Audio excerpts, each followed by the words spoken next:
The Book of Exodus, Chapter 1. Now these are the names of the sons of Israel who came into Egypt. Every man in his household came with Jacob: Reuben, Simeon, Levi, and Judah; Issachar, Zebulun, and Benjamin; Dan and Naphtali; Gad and Asher. All the souls who came out of Jacob's body were 70 souls, and Joseph was in Egypt already. Joseph died, as did all his brothers and all that generation. The children of Israel were fruitful, and increased abundantly, and multiplied, and grew exceedingly mighty, and the land was filled with them. Now there arose a new king over Egypt who didn't know Joseph. He said to his people, "Behold, the people of the children of Israel are more and mightier than we. Come, let us deal wisely with them, lest they multiply, and it happen that when any war breaks out, they also join themselves to our enemies and fight against us, and escape out of the land." Therefore they set taskmasters over them to afflict them with their burdens. They built storage cities for Pharaoh, Pithom and Ramses. But the more they afflicted them, the more they multiplied, and the more they spread out. They were grieved because of the children of Israel. The Egyptians ruthlessly made the children of Israel serve, and they made their lives bitter with hard service, in mortar and in brick, and in all manner of service in the field, all their service in which they ruthlessly made them serve.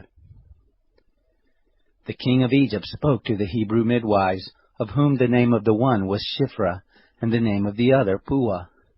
And he said, "When you perform the duty of a midwife to the Hebrew women, and see them on the birth stool, if it is a son, then you shall kill him, but if it is a daughter, then she shall live." But the midwives feared God, and didn't do what the king of Egypt commanded them, but saved the baby boys alive. The king of Egypt called for the midwives and said to them, "Why have you done this thing, and have saved the men children alive?" The midwives said to Pharaoh, "Because the Hebrew women aren't like the Egyptian women, for they are vigorous, and give birth before the midwife comes to them." God dealt well with the midwives, and the people multiplied and grew very mighty. It happened, because the midwives feared God, that he gave them families. Pharaoh charged all his people, saying, "You shall cast every son who is born into the river, and every daughter you shall save alive."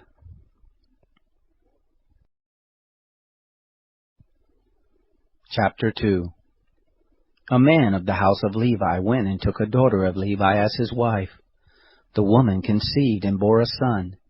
When she saw that he was a fine child, she hid him 3 months. When she could no longer hide him, she took a papyrus basket for him, and coated it with tar and with pitch. She put the child in it and laid it in the reeds by the river's bank. His sisters stood far off to see what would be done to him. Pharaoh's daughter came down to bathe at the river. Her maidens walked along by the riverside. She saw the basket among the reeds, and sent her handmaid to get it. She opened it, and saw the child, and behold, the baby cried. She had compassion on him, and said, "This is one of the Hebrews' children." Then his sister said to Pharaoh's daughter, "Should I go and call a nurse for you from the Hebrew women, that she may nurse the child for you?" Pharaoh's daughter said to her, "Go." The maiden went and called the child's mother. Pharaoh's daughter said to her, "Take this child away and nurse him for me, and I will give you your wages." The woman took the child and nursed it. The child grew, and she brought him to Pharaoh's daughter, and he became her son. She named him Moses, and said, "Because I drew him out of the water." It happened in those days, when Moses had grown up, that he went out to his brothers and looked at their burdens. He saw an Egyptian striking a Hebrew, one of his brothers. He looked this way and that way, and when he saw that there was no one, he killed the Egyptian and hid him in the sand. He went out the second day, and behold, 2 men of the Hebrews were fighting with each other. He said to him, who did the wrong, "Why do you strike your fellow brother?" He said, "Who made you a prince and a judge over us? Do you plan to kill me, as you killed the Egyptian?" Moses was afraid and said, "Surely this thing is known." Now when Pharaoh heard this thing, he sought to kill Moses. But Moses fled from the face of Pharaoh, and lived in the land of Midian, and he sat down by a well. Now the priest of Midian had 7 daughters. They came and drew water, and filled the troughs to water their father's flock. The shepherds came and drove them away, but Moses stood up and helped them and watered their flock. When they came to Reuel, their father, he said, "How is it that you have returned so early today?" They said, "An Egyptian delivered us out of the hand of the shepherds, and moreover he drew water for us and watered the flock." He said to his daughters, "Where is he? Why is it that you have left the man? Call him that he may eat bread." Moses was content to dwell with the man. He gave Moses Zipporah his daughter. She bore a son, and he named him Gershom, for he said, "I have lived as a foreigner in a foreign land."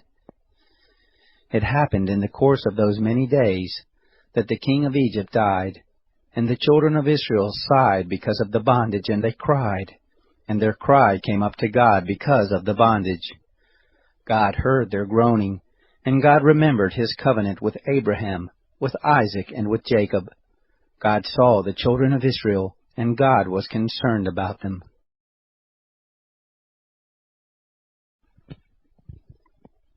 Chapter 3. Now Moses was keeping the flock of Jethro, his father-in-law, the priest of Midian. And he led the flock to the back of the wilderness, and came to God's mountain, to Horeb. The angel of the Lord appeared to him in a flame of fire out of the midst of a bush. He looked, and behold, the bush burned with fire, and the bush was not consumed. Moses said, "I will turn aside now and see this great sight, why the bush is not burnt." When the Lord saw that he turned aside to see, God called to him out of the midst of the bush, and said, "Moses, Moses." He said, "Here I am." He said, "Don't come close. Take off your sandals from off your feet, for the place you are standing on is holy ground."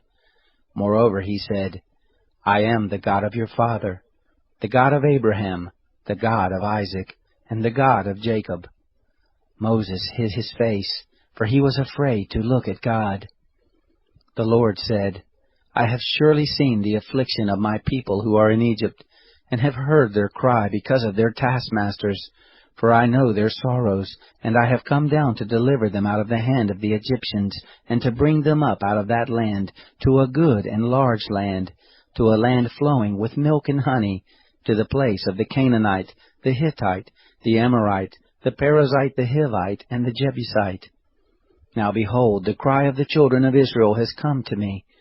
Moreover, I have seen the oppression with which the Egyptians oppress them. Come now, therefore, and I will send you to Pharaoh, that you may bring forth my people, the children of Israel, out of Egypt." Moses said to God, "Who am I, that I should go to Pharaoh, and that I should bring forth the children of Israel out of Egypt?" He said, "Certainly I will be with you. This will be the token to you that I have sent you. When you have brought forth the people out of Egypt, you shall serve God on this mountain." Moses said to God, "Behold, when I come to the children of Israel and tell them, 'The God of your fathers has sent me to you,' and they ask me, 'What is his name?' what should I tell them?" God said to Moses, "I am who I am." And he said, "You shall tell the children of Israel this, 'I am has sent me to you.'" God said moreover to Moses, "You shall tell the children of Israel this, 'The Lord, the God of your fathers, the God of Abraham, the God of Isaac, and the God of Jacob, has sent me to you. This is my name forever, and this is my memorial to all generations. Go and gather the elders of Israel together, and tell them, The Lord, the God of your fathers, the God of Abraham, Isaac, and of Jacob, has appeared to me, saying, I have surely visited you, and seen that which is done to you in Egypt. And I have said, I will bring you up out of the affliction of Egypt to the land of the Canaanite, the Hittite, the Amorite, the Perizzite, the Hivite, and the Jebusite, to a land flowing with milk and honey. They will listen to your voice, and you shall come, you and the elders of Israel, to the king of Egypt, and you shall tell him, The Lord, the God of the Hebrews has met with us. Now please let us go 3 days' journey into the wilderness, that we may sacrifice to the Lord our God. I know that the king of Egypt won't give you permission to go, no, not by a mighty hand. I will put forth my hand and strike Egypt with all my wonders which I will do in the midst of it, and after that he will let you go. I will give this people favor in the sight of the Egyptians, and it will happen that when you go, you shall not go empty-handed. But every woman shall ask of her neighbor, and of her who visits her house, jewels of silver, jewels of gold, and clothing, and you shall put them on your sons and on your daughters. You shall despoil the Egyptians.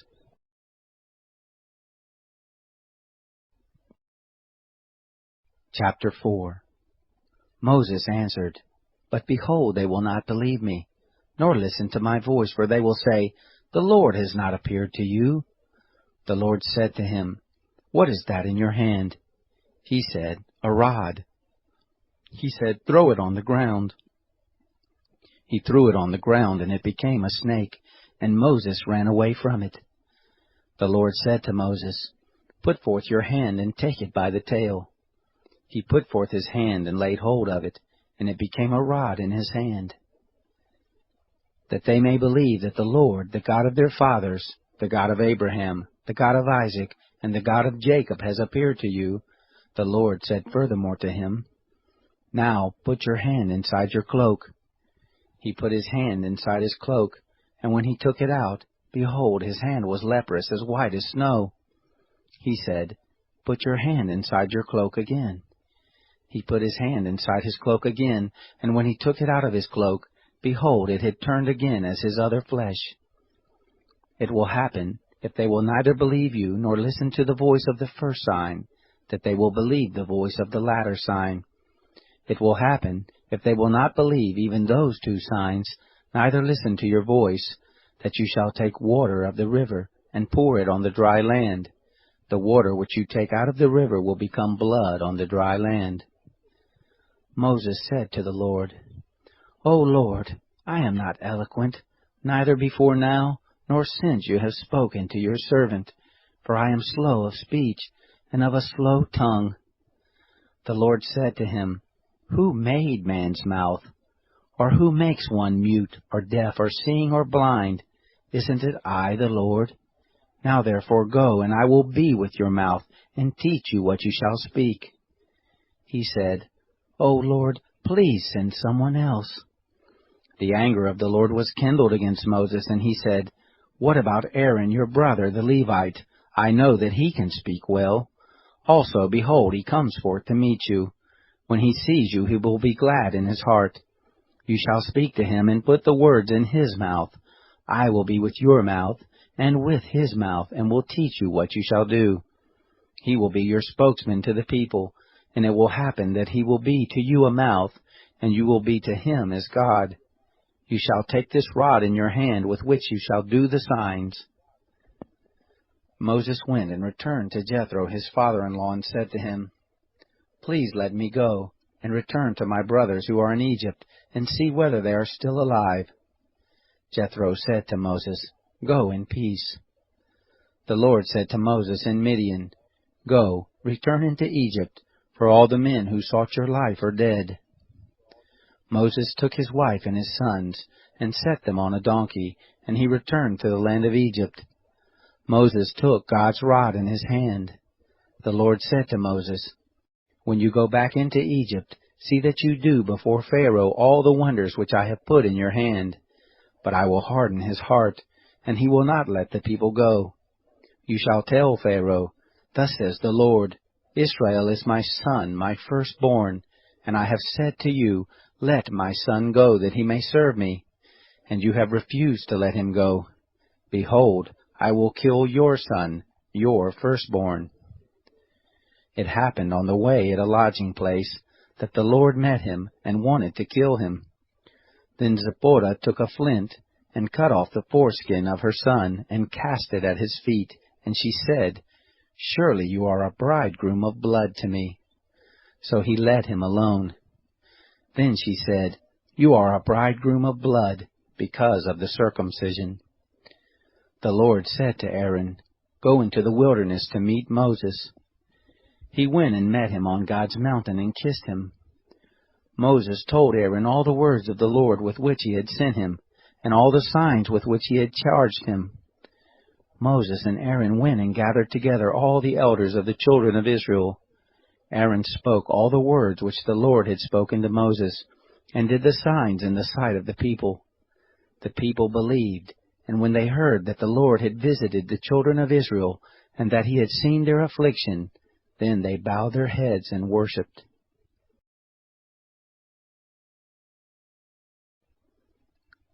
Chapter 5. Afterward, Moses and Aaron came and said to Pharaoh, "This is what the Lord, the God of Israel, says, 'Let my people go, that they may hold a feast to me in the wilderness.'" Pharaoh said, "Who is the Lord, that I should listen to his voice to let Israel go? I don't know the Lord, and moreover I will not let Israel go." They said, "The God of the Hebrews has met with us. Please let us go 3 days' journey into the wilderness and sacrifice to the Lord our God, lest he fall on us with pestilence or with the sword." The king of Egypt said to them, "Why do you, Moses and Aaron, take the people from their work? Get back to your burdens." Pharaoh said, "Behold, the people of the land are now many, and you make them rest from their burdens." The same day Pharaoh commanded the taskmasters of the people and their officers, saying, "You shall no longer give the people straw to make brick as before. Let them go and gather straw for themselves. The number of the bricks which they made before you require from them. You shall not diminish anything of it, for they are idle. Therefore they cry, saying, 'Let us go and sacrifice to our God.' Let heavier work be laid on the men, that they may labor therein, and don't let them pay any attention to lying words."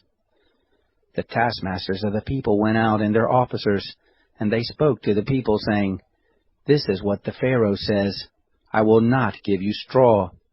Go yourselves, get straw where you can find it, for nothing of your work shall be diminished.'" So the people were scattered abroad throughout all the land of Egypt to gather stubble for straw. The taskmasters were urgent, saying, "Fulfill your work quota daily, as when there was straw." The officers of the children of Israel, whom Pharaoh's taskmasters had set over them, were beaten and demanded, "Why haven't you fulfilled your quota both yesterday and today in making brick as before?" Then the officers of the children of Israel came and cried to Pharaoh, saying, "Why do you deal this way with your servants? No straw is given to your servants, and they tell us, 'Make brick.' And behold, your servants are beaten, but the fault is in your own people." But he said, "You are idle, you are idle. Therefore you say, 'Let us go and sacrifice to the Lord.' Go therefore now and work, for no straw shall be given to you, yet shall you deliver the same number of bricks." The officers of the children of Israel saw that they were in trouble, when it was said, "You shall not diminish anything from your daily quota of bricks." They met Moses and Aaron, who stood in the way as they came forth from Pharaoh, and they said to them, "May the Lord look at you and judge, because you have made us a stench to be abhorred in the eyes of Pharaoh and in the eyes of his servants, to put a sword in their hand to kill us." Moses returned to the Lord and said, "Lord, why have you brought trouble on this people? Why is it that you have sent me? For since I came to Pharaoh to speak in your name, he has brought trouble on this people, neither have you delivered your people at all."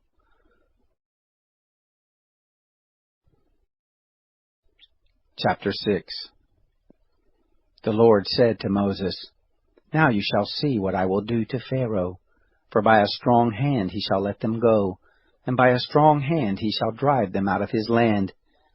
God spoke to Moses and said to him, "I am the Lord, and I appeared to Abraham, to Isaac, and to Jacob as God Almighty, but by my name Yahweh I was not known to them.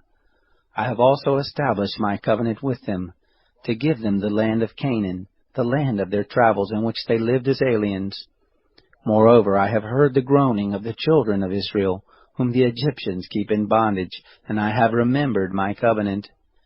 Therefore tell the children of Israel, I am the Lord, and I will bring you out from under the burdens of the Egyptians, and I will rid you out of their bondage, and I will redeem you with an outstretched arm and with great judgments. And I will take you to me for a people, and I will be to you a God, and you shall know that I am the Lord your God, who brings you out from under the burdens of the Egyptians.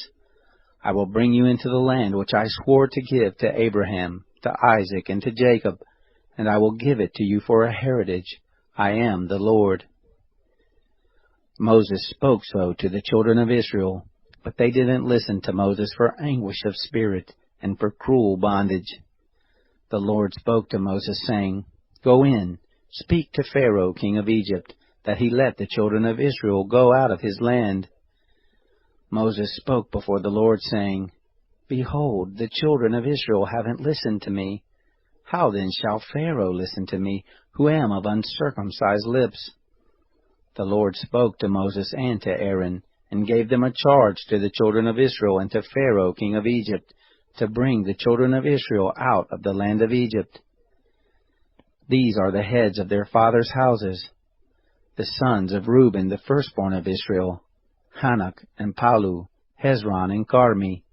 These are the families of Reuben.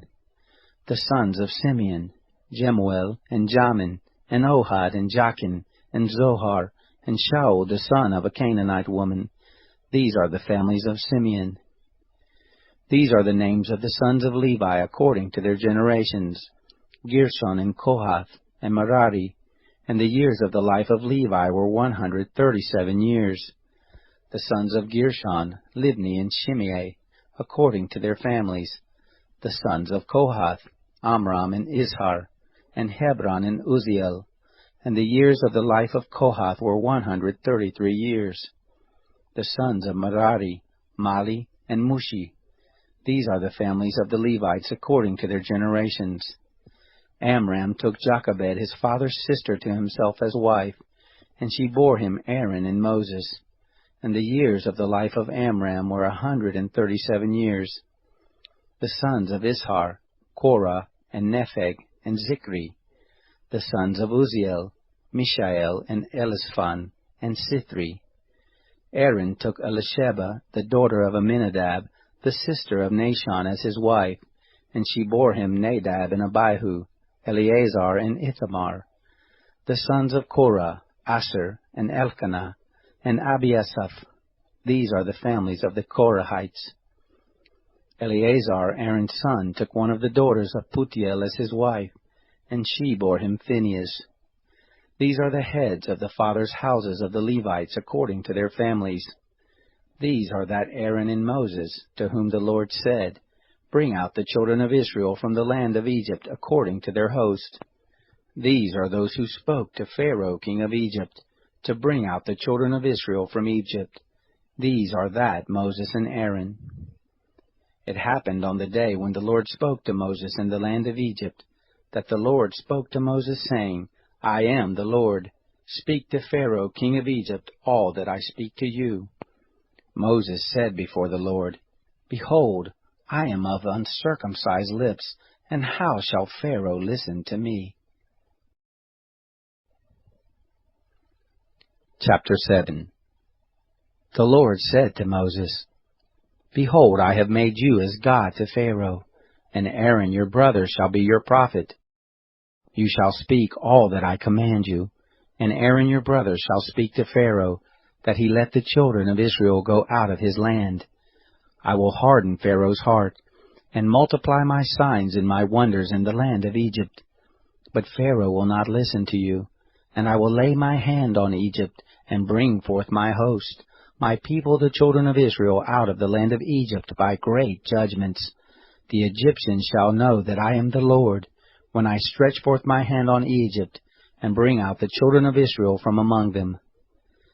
Moses and Aaron did so, as the Lord commanded them, so they did.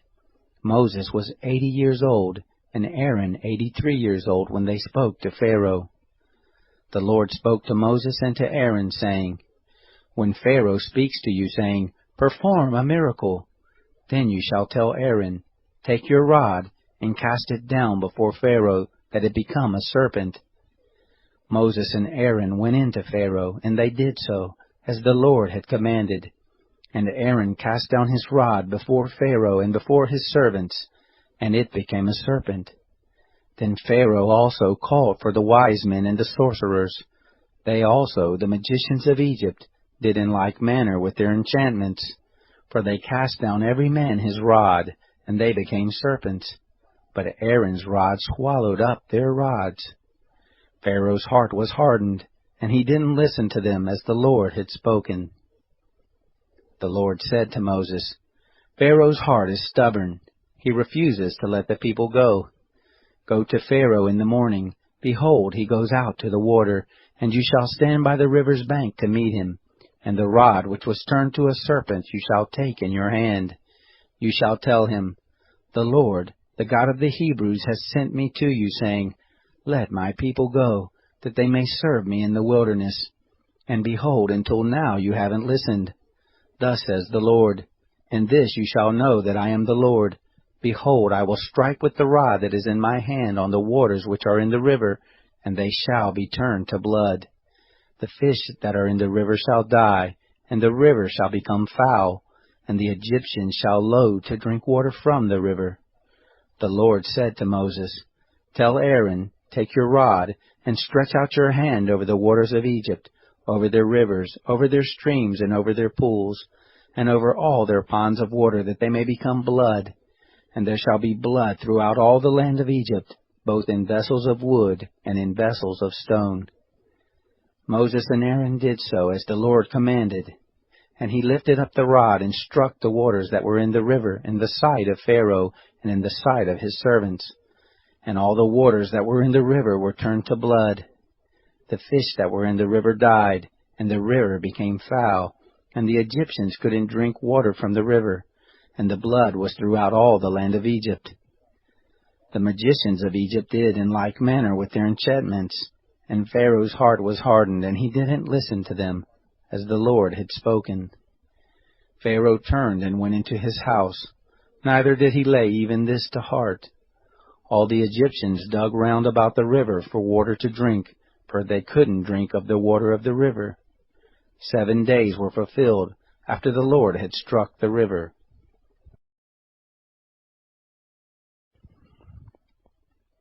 Chapter 8. The Lord spoke to Moses, Go into Pharaoh and tell him, This is what the Lord says, Let my people go, that they may serve me. If you refuse to let them go, behold, I will plague all your borders with frogs, and the river shall swarm with frogs, which shall go up and come into your house, and into your bedchamber, and on your bed, and into the house of your servants, and on your people, and into your ovens, and into your netting troughs. And the frogs shall come up both on you and on your people, and on all your servants. The Lord said to Moses, Tell Aaron, Stretch forth your hand with your rod over the rivers, over the streams, and over the pools, and cause frogs to come up on the land of Egypt. Aaron stretched out his hand over the waters of Egypt, and the frogs came up, and covered the land of Egypt. The magicians did in like manner with their enchantments, and brought up frogs on the land of Egypt. Then Pharaoh called for Moses and Aaron, and said, Entreat the Lord, that he take away the frogs from me and from my people, and I will let the people go, that they may sacrifice to the Lord. Moses said to Pharaoh, I give you the honor of setting the time that I should pray for you, and for your servants, and for your people, that the frogs be destroyed from you and your houses, and remain in the river only. He said, Tomorrow. He said, Be it according to your word, that you may know that there is none like the Lord our God. The frogs shall depart from you, and from your houses, and from your servants, and from your people. They shall remain in the river only. Moses and Aaron went out from Pharaoh, and Moses cried to the Lord concerning the frogs which he had brought on Pharaoh. The Lord did according to the word of Moses, and the frogs died out of the houses, out of the courts, and out of the fields. They gathered them together in heaps, and the land stank. But when Pharaoh saw that there was a respite, he hardened his heart and didn't listen to them as the Lord had spoken. The Lord said to Moses, Tell Aaron, Stretch out your rod and strike the dust of the earth, that it may become lice throughout all the land of Egypt, They did so, and Aaron stretched out his hand with his rod and struck the dust of the earth, and there were lice on man and on animal. All the dust of the earth became lice throughout all the land of Egypt. The magicians tried with their enchantments to bring forth lice, but they couldn't. There were lice on man and on animal. Then the magician said to Pharaoh, "This is the finger of God." And Pharaoh's heart was hardened, and he didn't listen to them as the Lord had spoken. The Lord said to Moses, "Rise up early in the morning and stand before Pharaoh. Behold, he comes forth to the water, and tell him, 'This is what the Lord says, Let my people go, that they may serve me. Else, if you will not let my people go, behold, I will send swarms of flies on you and on your servants and on your people, and into your houses, and the houses of the Egyptians shall be full of swarms of flies, and also the ground whereon they are. I will set apart in that day the land of Goshen in which my people dwell, that no swarms of flies shall be there, to the end that you may know that I am the Lord in the midst of the earth. I will put a division between my people and your people. By tomorrow shall this sign be.' The Lord did so, and there came grievous swarms of flies into the house of Pharaoh, and into his servants' houses, and in all the land of Egypt the land was corrupted by reason of the swarms of flies. Pharaoh called for Moses and for Aaron and said, 'Go, sacrifice to your God in the land.' Moses said, 'It isn't appropriate to do so, for we shall sacrifice the abomination of the Egyptians to the Lord our God. Behold, shall we sacrifice the abomination of the Egyptians before their eyes, and won't they stone us? We will go 3 days' journey into the wilderness, and sacrifice to the Lord our God, as he shall command us.' Pharaoh said, 'I will let you go, that you may sacrifice to the Lord your God in the wilderness, only you shall not go very far away. Pray for me.' Moses said, 'Behold, I go out from you, and I will pray to the Lord that the swarms of flies may depart from Pharaoh, from his servants, and from his people tomorrow. Only don't let Pharaoh deal deceitfully any more in not letting the people go to sacrifice to the Lord.' Moses went out from Pharaoh and prayed to the Lord. The Lord did according to the word of Moses, and he removed the swarms of flies from Pharaoh, from his servants, and from his people. There remained not one. Pharaoh hardened his heart this time also, and he didn't let the people go.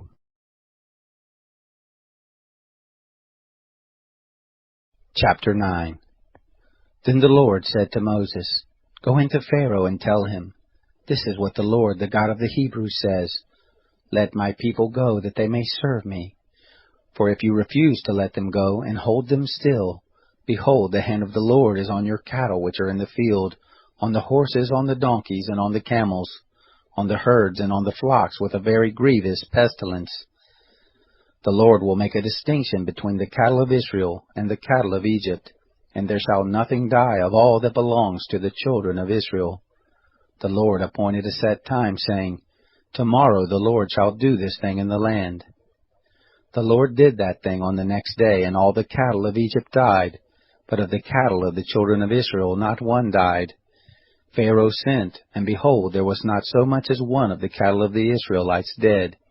But the heart of Pharaoh was stubborn, and he didn't let the people go. The Lord said to Moses and to Aaron, 'Take to you handfuls of ashes of the furnace, and let Moses sprinkle it toward the sky in the sight of Pharaoh. It shall become small dust over all the land of Egypt, and shall be a boil breaking forth with boils on man and on animal throughout all the land of Egypt.' They took ashes of the furnace, and stood before Pharaoh. And Moses sprinkled it up toward the sky, and it became a boil breaking forth with boils on man and on animal. The magicians couldn't stand before Moses because of the boils, for the boils were on the magicians, and on all the Egyptians. The Lord hardened the heart of Pharaoh, and he didn't listen to them, as the Lord had spoken to Moses.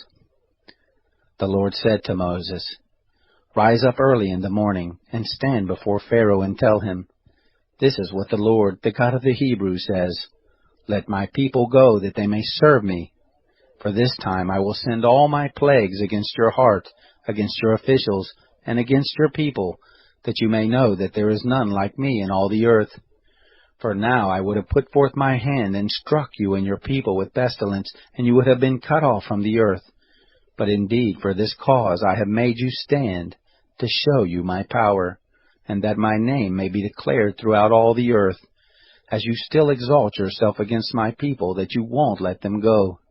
Behold, tomorrow about this time I will cause it to rain a very grievous hail, such as has not been in Egypt since the day it was founded, even until now. Now therefore command that all of your cattle, and all that you have in the field, be brought into shelter. Every man and animal that is found in the field and isn't brought home, the hail shall come down on them, and they shall die. Those who feared the word of the Lord among the servants of Pharaoh made their servants and their cattle flee into the houses. Whoever didn't regard the word of the Lord left his servants and his cattle in the field. The Lord said to Moses, Stretch forth your hand toward the sky, that there may be hail in all the land of Egypt, on man and on animal, and on every herb of the field throughout the land of Egypt. Moses stretched forth his rod toward the heavens, and the Lord sent thunder, hail and lightning, flashing down to the earth. The Lord rained hail on the land of Egypt, so that there was a very severe hail, and lightning mixed with the hail, such as had not been in all the land of Egypt since it became a nation. The hail struck throughout all the land of Egypt, all that was in the field, both man and animal. And the hail struck every herb of the field, and broke every tree of the field. Only in the land of Goshen, where the children of Israel were, there was no hail. Pharaoh sent and called for Moses and Aaron, and said to them, I have sinned this time. The Lord is righteous, and I and my people are wicked. Pray to the Lord, for there has been enough of mighty thunderings and hail. I will let you go, and you shall stay no longer. Moses said to him, As soon as I have gone out of the city, I will spread abroad my hands to the Lord. The thunder shall cease, neither shall there be any more hail, that you may know that the earth is the Lord's. But as for you and your servants, I know that you don't yet fear the Lord God. The flax and the barley were struck, for the barley was in the ear, and the flax was in bloom. But the wheat and the spelt were not struck, for they had not grown up. Moses went out of the city from Pharaoh, and spread abroad his hands to the Lord. And the thunders and hail ceased, and the rain was not poured out on the earth.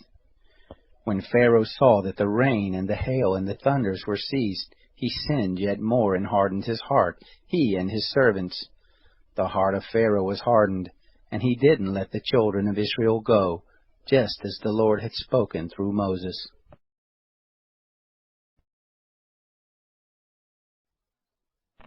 Chapter 10.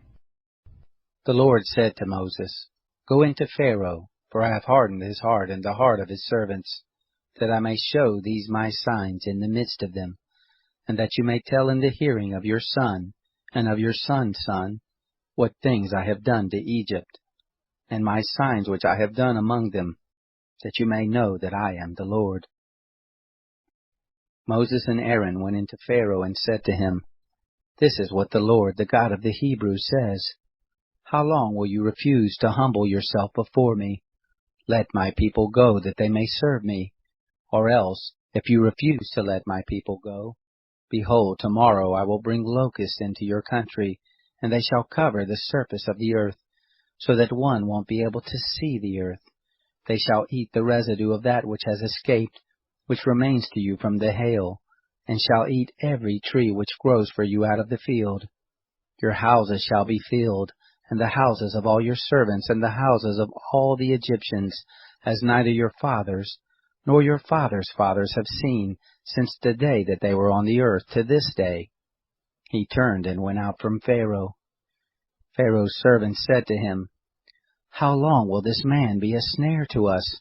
Let the men go, that they may serve the Lord their God. Don't you yet know that Egypt is destroyed?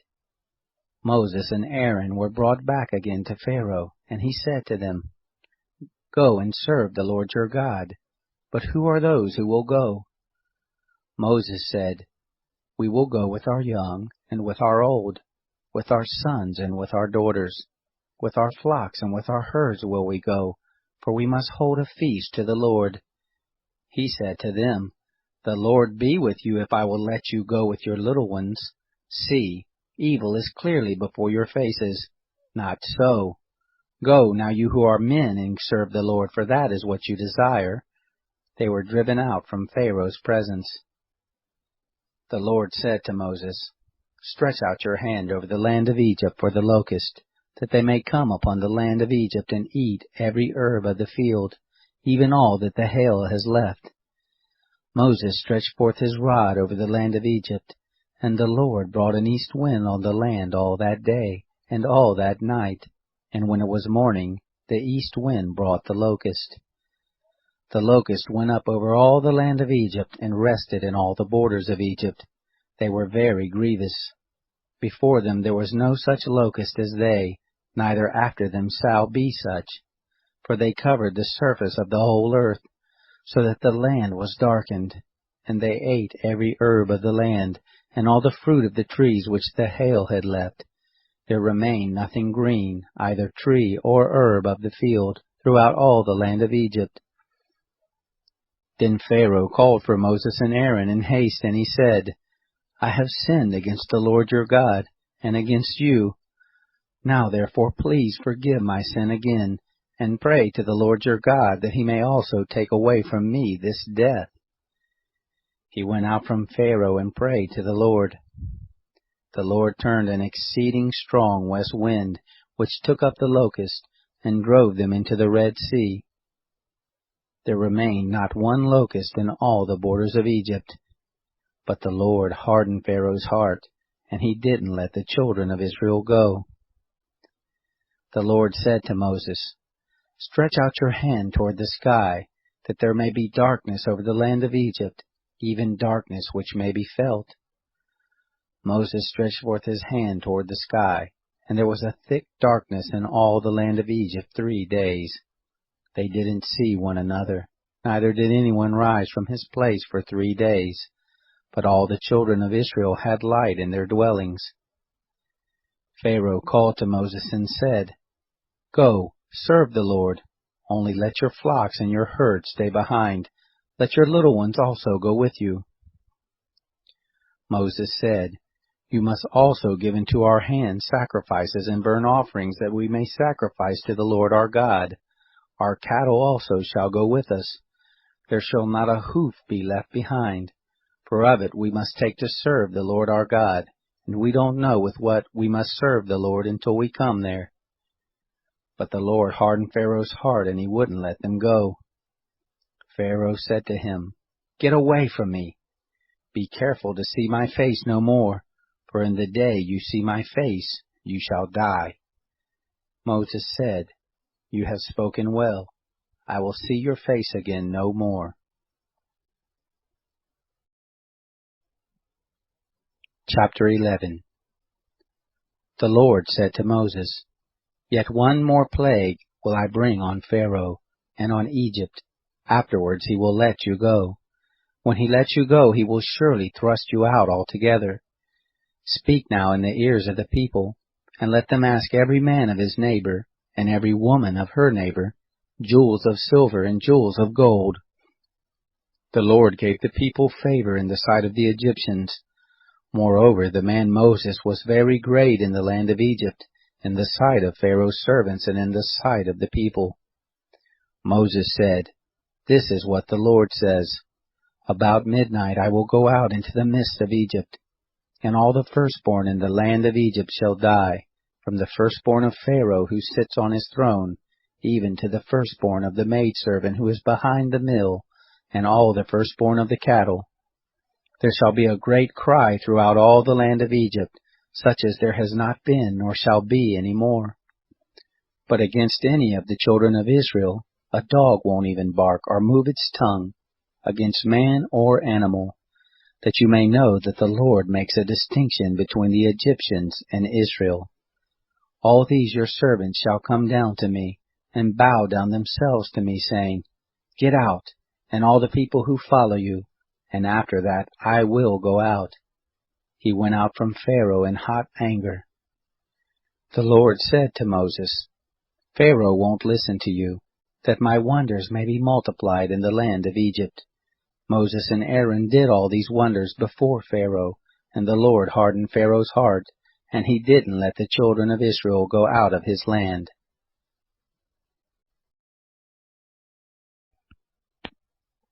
Chapter 12. The Lord spoke to Moses and Aaron in the land of Egypt, saying, This month shall be to you the beginning of months. It shall be the first month of the year to you. Speak to all the congregation of Israel, saying, On the 10th day of this month they shall take to them every man a lamb according to their fathers' houses, a lamb for a household. And if the household be too little for a lamb, then he and his neighbor next to his house shall take one according to the number of the souls. According to what every one can eat, you shall make your count for the lamb. Your lamb shall be without blemish, a male 1 year old. You shall take it from the sheep or from the goats. And you shall keep it until the 14th day of the same month, and the whole assembly of the congregation of Israel shall kill it at evening. They shall take some of the blood, and put it on the 2 side posts and on the lintel, on the houses in which they shall eat it. They shall eat the flesh in that night, roasted with fire and unleavened bread. They shall eat it with bitter herbs. Don't eat it raw, nor boiled at all with water, but roasted with fire, with its head, its legs, and its inner parts. You shall let nothing of it remain until the morning, but that which remains of it until the morning you shall burn with fire. This is how you shall eat it, with your loins girded, your shoes on your feet, and your staff in your hand, and you shall eat it in haste. It is the Lord's Passover. For I will go through the land of Egypt in that night, and will strike all the firstborn in the land of Egypt, both man and animal. Against all the gods of Egypt I will execute judgments. I am the Lord. The blood shall be to you for a token on the houses where you are, and when I see the blood, I will pass over you, and there shall be no plague be on you to destroy you when I strike the land of Egypt. This day shall be to you for a memorial, and you shall keep it a feast to the Lord. Throughout your generations you shall keep it a feast by an ordinance forever. 7 days shall you eat unleavened bread. Even the first day you shall put away yeast out of your houses. For whoever eats leavened bread from the first day until the 7th, that soul shall be cut off from Israel. In the first day there shall be to you a holy convocation, and in the 7th day a holy convocation. No manner of work shall be done in them, except that which every man must eat, that only may be done by you. You shall observe the feast of unleavened bread, for in this same day have I brought your host out of the land of Egypt. Therefore shall you observe this day throughout your generations by an ordinance forever. In the first month, on the 14th day of the month at evening, you shall eat unleavened bread, until the 21st day of the month at evening. 7 days shall there be no yeast found in your houses, for whoever eats that which is leavened, that soul shall be cut off from the congregation of Israel, whether he be a foreigner or one who is born in the land. You shall eat nothing leavened. In all your habitations you shall eat unleavened bread. Then Moses called for all the elders of Israel and said to them, Draw out, and take lambs according to your families, and kill the Passover. You shall take a bunch of hyssop, and dip it in the blood that is in the basin, and strike the lintel and the 2 side posts with the blood that is in the basin, and none of you shall go out of the door of his house until the morning. For the Lord will pass through to strike the Egyptians, and when he sees the blood on the lintel and on the 2 side posts, the Lord will pass over the door, and will not allow the destroyer to come into your houses to strike you. You shall observe this thing for an ordinance to you and to your sons forever. It shall happen when you have come to the land which the Lord will give you, according as he has promised, that you shall keep this service. It will happen when your children ask you, What do you mean by this service? That you shall say, It is the sacrifice of the Lord's Passover, who passed over the houses of the children of Israel in Egypt, when he struck the Egyptians, and spared our houses. The people bowed their heads and worshipped. The children of Israel went and did so as the Lord had commanded Moses and Aaron, so they did. It happened at midnight that the Lord struck all the firstborn in the land of Egypt, from the firstborn of Pharaoh who sat on his throne, to the firstborn of the captive who was in the dungeon, and all the firstborn of cattle. Pharaoh rose up in the night, he and all his servants and all the Egyptians, and there was a great cry in Egypt, for there was not a house where there was not one dead. He called for Moses and Aaron by night and said, Rise up, get out from among my people, both you and the children of Israel, and go serve the Lord as you have said. Take both your flocks and your herds as you have said, and be gone, and bless me also. The Egyptians were urgent with the people to send them out of the land in haste, for they said, We are all dead men. The people took their dough before it was leavened, their netting troughs being bound up in their clothes on their shoulders. The children of Israel did according to the word of Moses, and they asked of the Egyptians jewels of silver and jewels of gold and clothing. The Lord gave the people favor in the sight of the Egyptians, so that they let them have what they asked. They despoiled the Egyptians. The children of Israel traveled from Ramses to Succoth, about 600,000 on foot who were men, besides children. A mixed multitude went up also with them, with flocks, herds, and even very much cattle. They baked unleavened cakes of the dough which they brought forth out of Egypt, for it wasn't leavened, because they were thrust out of Egypt and couldn't wait, neither had they prepared for themselves any food. Now the time that the children of Israel lived in Egypt was 430 years. It happened at the end of 430 years, even the same day it happened, that all the host of the Lord went out from the land of Egypt. It is a night to be much observed to the Lord for bringing them out from the land of Egypt. This is the night of the Lord, to be much observed of all the children of Israel throughout their generations. The Lord said to Moses and Aaron, This is the ordinance of the Passover. There shall no foreigner eat of it, but every man's servant who is bought for money, when you have circumcised him, then he shall eat of it. A foreigner and a hired servant shall not eat of it. In one house shall it be eaten, and you shall not carry forth anything of the flesh abroad out of the house, neither shall you break a bone of it. All the congregation of Israel shall keep it. When a stranger shall live as a foreigner with you, and will keep the Passover to the Lord, let all his males be circumcised, and then let him come near and keep it, and he shall be as one who is born in the land. But no uncircumcised person shall eat of it. One law shall be to him who is born at home, and to the stranger who lives as a foreigner among you. Thus did all the children of Israel, as the Lord commanded Moses and Aaron, so they did. It happened the same day that the Lord brought the children of Israel out of the land of Egypt by their host.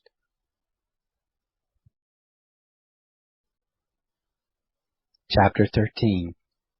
The Lord spoke to Moses, saying, Sanctify to me all of the firstborn, whatever opens the womb among the children of Israel, both of man and of animal, it is mine.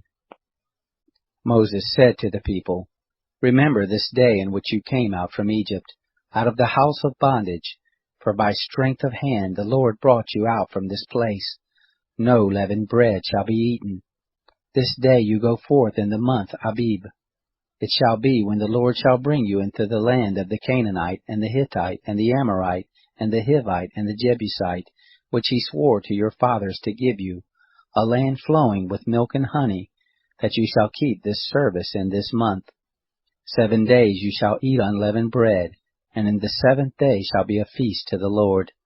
Unleavened bread shall be eaten throughout the 7 days, and no leavened bread shall be seen with you, neither shall there be yeast seen with you in all your borders. You shall tell your son in that day, saying, It is because of that which the Lord did for me when I came forth out of Egypt. It shall be for a sign to you on your hand, and for a memorial between your eyes, that the law of the Lord may be in your mouth, for with a strong hand the Lord has brought you out of Egypt. You shall therefore keep this ordinance in its season from year to year. It shall be, when the Lord shall bring you into the land of the Canaanite, as he swore to you and to your fathers, and shall give it to you, that you shall set apart to the Lord all that opens the womb, and every firstborn which you have that comes from an animal, the male shall be the Lord's. Every firstborn of a donkey you shall redeem with a lamb, and if you will not redeem it, then you shall break its neck. and you shall redeem all the firstborn of man among your sons. It shall be, when your son asks you in time to come, saying, What is this? That you shall tell him, By strength of hand the Lord brought us out from Egypt, from the house of bondage. And it happened, when Pharaoh would hardly let us go, that the Lord killed all the firstborn in the land of Egypt, both the firstborn of man and the firstborn of animal. Therefore I sacrifice to the Lord all that opens the womb, being males, but all the firstborn of my sons I redeem.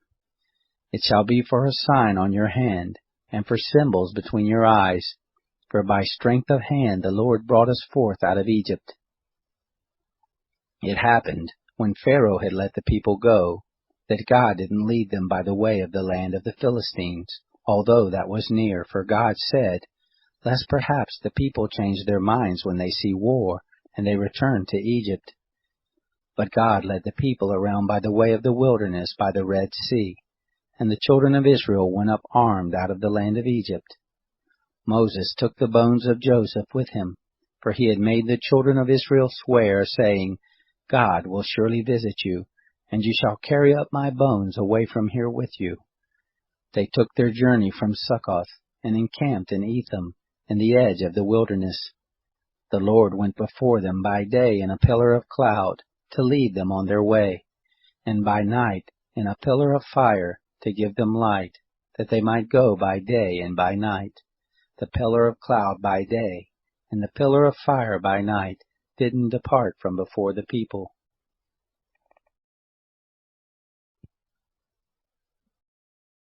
Chapter 14.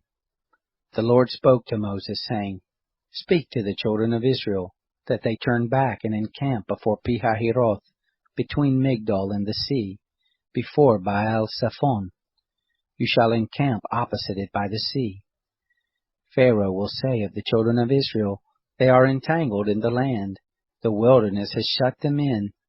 I will harden Pharaoh's heart, and he will follow after them. And I will get honor over Pharaoh, and over all his host, and the Egyptians shall know that I am the Lord. They did so. It was told the king of Egypt that the people had fled, and the heart of Pharaoh and of his servants was changed towards the people, and they said, What is this we have done, that we have let Israel go from serving us? He made ready his chariot, and took his army with him. And he took 600 chosen chariots, and all the chariots of Egypt, and captains over all of them. The Lord hardened the heart of Pharaoh, king of Egypt, and he pursued after the children of Israel, for the children of Israel went out with a high hand. The Egyptians pursued after them, all the horses and chariots of Pharaoh, his horsemen and his army, and overtook them encamping by the sea, beside Pihahiroth, before Baal-Zephon. When Pharaoh drew near, the children of Israel lifted up their eyes, and behold, the Egyptians were marching after them, and they were very afraid. The children of Israel cried out to the Lord. They said to Moses, Because there were no graves in Egypt, have you taken us away to die in the wilderness? Why have you treated us this way to bring us forth out of Egypt? Isn't this the word we spoke to you in Egypt, saying, Leave us alone, that we may serve the Egyptians? For it were better for us to serve the Egyptians than that we should die in the wilderness. Moses said to the people, Don't be afraid. Stand still and see the salvation of the Lord, which he will work for you today. For the Egyptians whom you have seen today, you shall never see them again. The Lord will fight for you, and you shall be still. The Lord said to Moses, Why do you cry to me? Speak to the children of Israel that they go forward. Lift up your rod and stretch out your hand over the sea and divide it, and the children of Israel shall go into the midst of the sea on dry ground. Behold, I will harden the hearts of the Egyptians, and they shall go in after them, and I will get myself honor over Pharaoh, and over all his host, over his chariots, and over his horsemen. The Egyptians shall know that I am the Lord, when I have gotten myself honor over Pharaoh, over his chariots, and over his horsemen. The angel of God, who went before the camp of Israel, moved and went behind them, and the pillar of cloud moved from before them and stood behind them. It came between the camp of Egypt and the camp of Israel, And there was the cloud and the darkness, yet it gave light by night, and the one didn't come near the other all the night. Moses stretched out his hand over the sea, and the Lord caused the sea to go back by a strong east wind all the night, and made the sea dry land, and the waters were divided. The children of Israel went into the midst of the sea on the dry ground, and the waters were a wall to them on their right hand and on their left. The Egyptians pursued, and went in after them into the midst of the sea, all of Pharaoh's horses, his chariots, and his horsemen. It happened in the morning watch, that the Lord looked out on the host of the Egyptians through the pillar of fire and of cloud, and confused the Egyptian army. He took off their chariot wheels, and they drove them heavily, so that the Egyptians said, "Let's flee from the face of Israel, for the Lord fights for them against the Egyptians." The Lord said to Moses, "Stretch out your hand over the sea, that the waters may come again on the Egyptians, on their chariots and on their horsemen." Moses stretched out his hand over the sea, and the sea returned to its strength when the morning appeared, and the Egyptians fled against it. The Lord overthrew the Egyptians in the midst of the sea. The waters returned and covered the chariots and the horsemen, even all Pharaoh's army that went in after them into the sea. There remained not so much as one of them. But the children of Israel walked on dry land in the midst of the sea, and the waters were a wall to them on their right hand and on their left. Thus the Lord saved Israel that day out of the hand of the Egyptians, and Israel saw the Egyptians dead on the seashore. Israel saw the great work which the Lord did to the Egyptians, and all the people feared the Lord, and they believed in the Lord and in his servant Moses.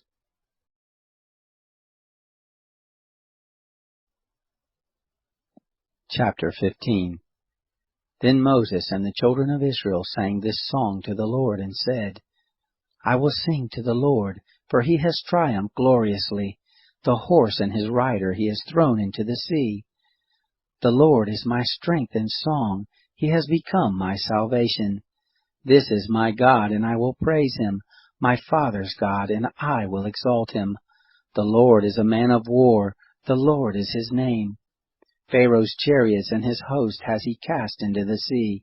His chosen captains are sunk in the Red Sea. The deeps cover them. They went down into the depths like a stone. Your right hand, Lord, is glorious in power. Your right hand, Lord, dashes the enemy in pieces. In the greatness of your excellency, you overthrow those who rise up against you. You send forth your wrath. It consumes them as stubble. With the blast of your nostrils the waters were piled up. The flood stood upright as a heap. The deeps were congealed in the heart of the sea. The enemy said, I will pursue, I will overtake, I will divide the spoil. My desire shall be satisfied on them. I will draw my sword, my hand shall destroy them. You blew with your wind, the sea covered them. They sank like lead in the mighty waters. Who is like you, O Lord, among the gods? Who is like you, glorious in holiness, fearful in praises, doing wonders? You stretched out your right hand, the earth swallowed them. You in your loving kindness have led the people that you have redeemed. You have guided them in your strength to your holy habitation. The peoples have heard, they tremble. Pangs have taken hold on the inhabitants of Philistia. Then the chiefs of Edom were dismayed. Trembling takes hold of the mighty men of Moab. All the inhabitants of Canaan are melted away. Terror and dread falls on them. By the greatness of your arm they are as still as a stone, until your people pass over, Lord, until the people pass over who you have purchased. You shall bring them in, and plant them in the mountain of your inheritance, the place, Lord, which you have made for yourself to dwell in, the sanctuary, Lord, which your hands have established. The Lord shall reign forever and ever. For the horses of Pharaoh went in with his chariots and with his horsemen into the sea, and the Lord brought back the waters of the sea on them. But the children of Israel walked on dry land in the midst of the sea. Miriam the prophetess, the sister of Aaron, took a tambourine in her hand, and all the women went out after her with tambourines and with dances. Miriam answered them, Sing to the Lord, for he has triumphed gloriously. The horse and his rider he has thrown into the sea. Moses led Israel onward from the Red Sea, and they went out into the wilderness of Shur. And they went 3 days in the wilderness, and found no water.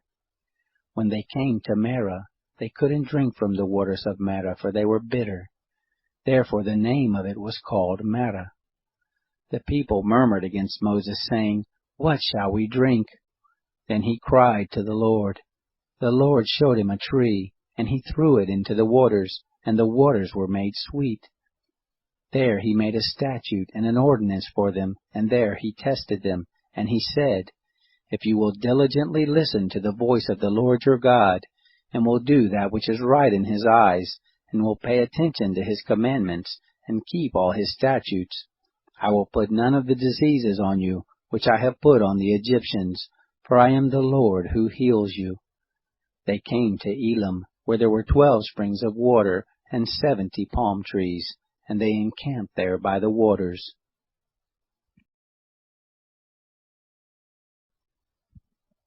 Chapter 16. They took their journey from Elim, and all the congregation of the children of Israel came to the wilderness of Sin, which is between Elim and Sinai, on the 15th day of the 2nd month after their departing out of the land of Egypt. The whole congregation of the children of Israel murmured against Moses and against Aaron in the wilderness. And the children of Israel said to them, We wish that we had died by the hand of the Lord in the land of Egypt, when we sat by the flesh pots, when we ate our fill of bread. For you have brought us out into this wilderness to kill this whole assembly with hunger. Then the Lord said to Moses, Behold, I will rain bread from the sky for you, and the people shall go out and gather a day's portion every day, that I may test them, whether they will walk in my law or not. It shall come to pass on the 6th day, that they shall prepare that which they bring in, and it shall be twice as much as they gather daily. Moses and Aaron said to all the children of Israel, At evening, then you shall know that the Lord has brought you out from the land of Egypt, and in the morning, then you shall see the glory of the Lord, because he hears your murmurings against the Lord. Who are we that you murmur against us?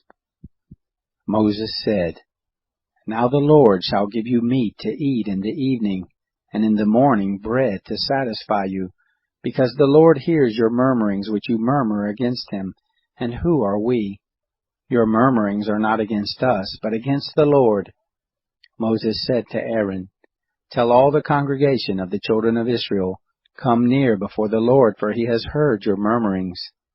It happened, as Aaron spoke to the whole congregation of the children of Israel, that they looked toward the wilderness, and behold, the glory of the Lord appeared in the cloud. The Lord spoke to Moses, saying, I have heard the murmurings of the children of Israel. Speak to them, saying, At evening you shall eat meat, and in the morning you shall be filled with bread, and you shall know that I am the Lord your God. It happened at evening that quail came up and covered the camp, and in the morning the dew lay around the camp. When the dew that lay had gone, behold, on the surface of the wilderness was a small round thing, small as the hoarfrost on the ground. When the children of Israel saw it, they said one to another, What is it? For they didn't know what it was. Moses said to them, It is the bread which the Lord has given you to eat. This is the thing which the Lord has commanded. Gather of it every one according to his eating, an omer a head, according to the number of your persons shall you take it, every man for those who are in his tent. The children of Israel did so, and gathered some more, some less. When they had measured it with an omer, he who gathered much had nothing over, and he who gathered little had no lack. They gathered every man according to his eating. Moses said to them, Let no one leave of it until the morning. Notwithstanding, they didn't listen to Moses, but some of them left of it until the morning, and it bred worms and became foul, and Moses was angry with them. They gathered it morning by morning, every one according to his eating. When the sun grew hot, it melted. It happened that on the 6th day they gathered twice as much bread, 2 omers for each one, And all the rulers of the congregation came and told Moses. He said to them, This is that which the Lord has spoken. Tomorrow is a solemn rest, a holy Sabbath to the Lord. Bake that which you want to bake, and boil that which you want to boil, and all that remains over lay up for yourselves to be kept until the morning.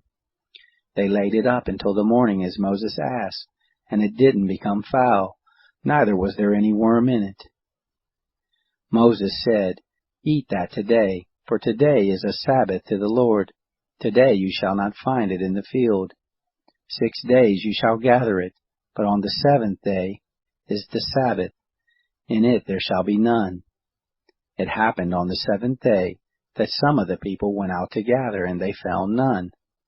The Lord said to Moses, How long do you refuse to keep my commandments and my laws? Behold, because the Lord has given you the Sabbath, therefore he gives you on the 6th day the bread of 2 days. Everyone stay in his place. Let no one go out of his place on the 7th day. So the people rested on the 7th day. The house of Israel called the name of it manna, and it was like coriander seed, white, and its taste was like wafers with honey. Moses said, This is the thing which the Lord has commanded. Let an omer full of it be kept throughout your generations, that they may see the bread with which I fed you in the wilderness, when I brought you forth from the land of Egypt. Moses said to Aaron, Take a pot, and put an omer full of manna in it, and lay it up before the Lord to be kept throughout your generations. As the Lord commanded Moses, so Aaron laid it up before the testimony to be kept.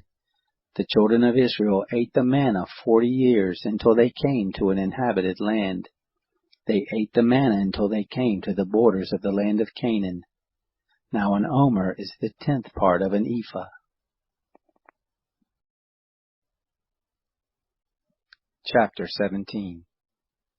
All the congregation of the children of Israel traveled from the wilderness of Sin by their journeys, according to the Lord's commandment, and encamped in Rephidim. But there was no water for the people to drink. Therefore the people quarreled with Moses and said, Give us water to drink.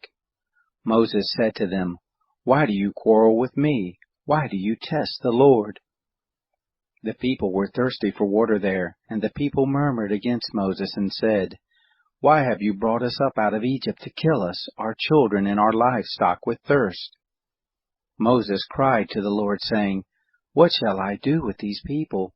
They are almost ready to stone me. The Lord said to Moses, Walk on before the people, and take the elders of Israel with you, and take the rod in your hand with which you struck the Nile, and go. Behold, I will stand before you there on the rock in Horeb.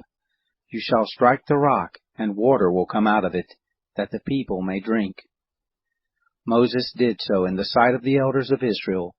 He called the name of the place Massah and Meribah, because the children of Israel quarreled, and because they tested the Lord, saying, Is the Lord among us or not?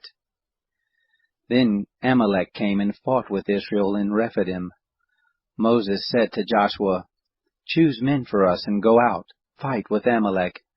Tomorrow I will stand on the top of the hill with God's rod in my hand. So Joshua did as Moses had told him, and fought with Amalek, and Moses, Aaron, and Hur went up to the top of the hill. It happened, when Moses held up his hand, that Israel prevailed, and when he let down his hand, Amalek prevailed.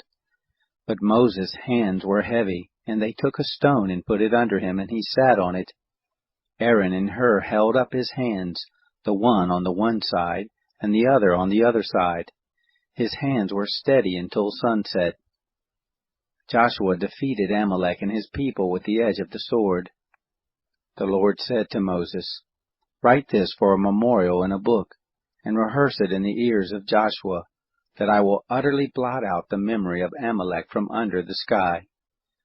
Moses built an altar, and called the name of it the Lord our banner. He said, The Lord has sworn, the Lord will have war with Amalek from generation to generation.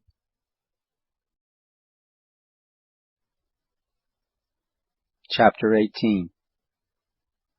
Now Jethro, the priest of Midian, Moses' father-in-law, heard of all that God had done for Moses and for Israel his people, how that the Lord had brought Israel out of Egypt.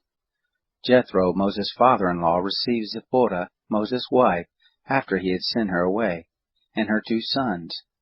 The name of one son was Gershom, for Moses said, I have lived as a foreigner in a foreign land.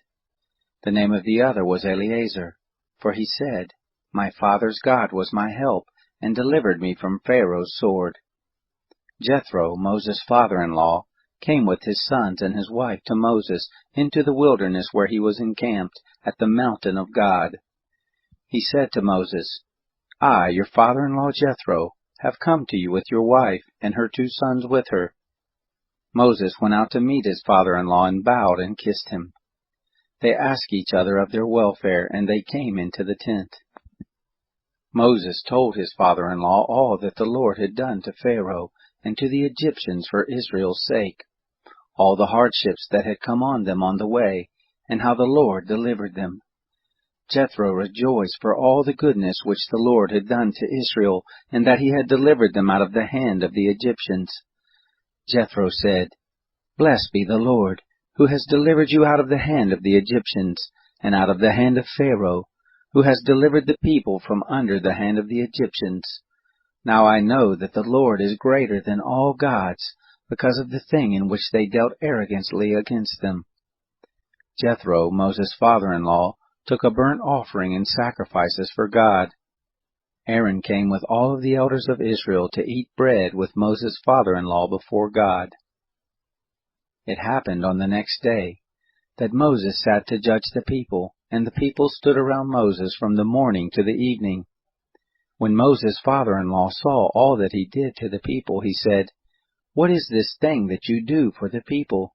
Why do you sit alone, and all the people stand around you from morning to evening?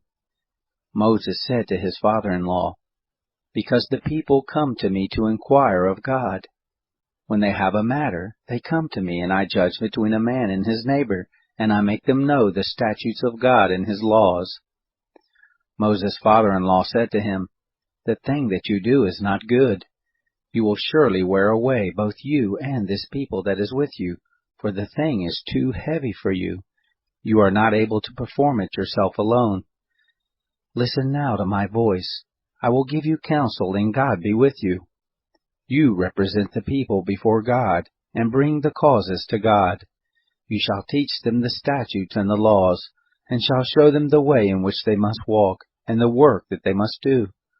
Moreover, you shall provide out of all the people able men, such as fear God, men of truth, hating unjust gain, and place such over them to be rulers of thousands, rulers of hundreds, rulers of 50s, and rulers of 10s. Let them judge the people at all times. It shall be that every great matter they shall bring to you, but every small matter they shall judge themselves. So shall it be easier for you, and they shall share the load with you. If you will do this thing, and God commands you so, then you will be able to endure, and all of these people also will go to their place in peace. So Moses listened to the voice of his father-in-law and did all that he had said. Moses chose able men out of all Israel, and made them heads over the people, rulers of thousands, rulers of hundreds, rulers of 50s, and rulers of 10s. They judged the people at all times. They brought the hard cases to Moses.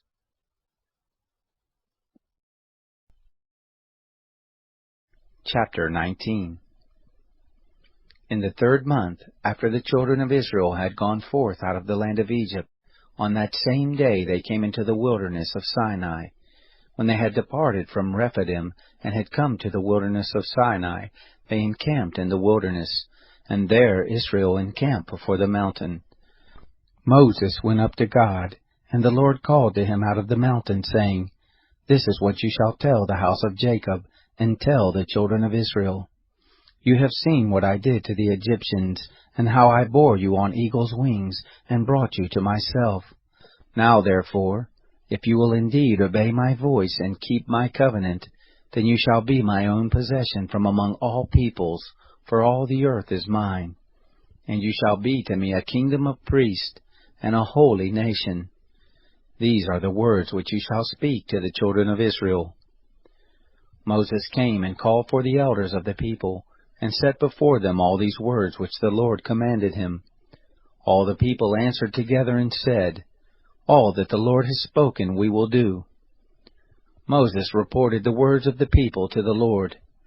The Lord said to Moses, Behold, I come to you in a thick cloud, that the people may hear when I speak with you, and may also believe you forever. Moses told the words of the people to the Lord. The Lord said to Moses, Go to the people and sanctify them today and tomorrow, and let them wash their garments, and be ready against the third day, for on the third day the Lord will come down in the sight of all the people on Mount Sinai. You shall set bounds to the people round about, saying, Be careful that you don't go up onto the mountain, or touch its border. Whoever touches the mountain shall surely be put to death. No hand shall touch him, but he shall surely be stoned, or shot through. Whether it is animal or man, he shall not live. When the trumpet sounds long, they shall come up to the mountain.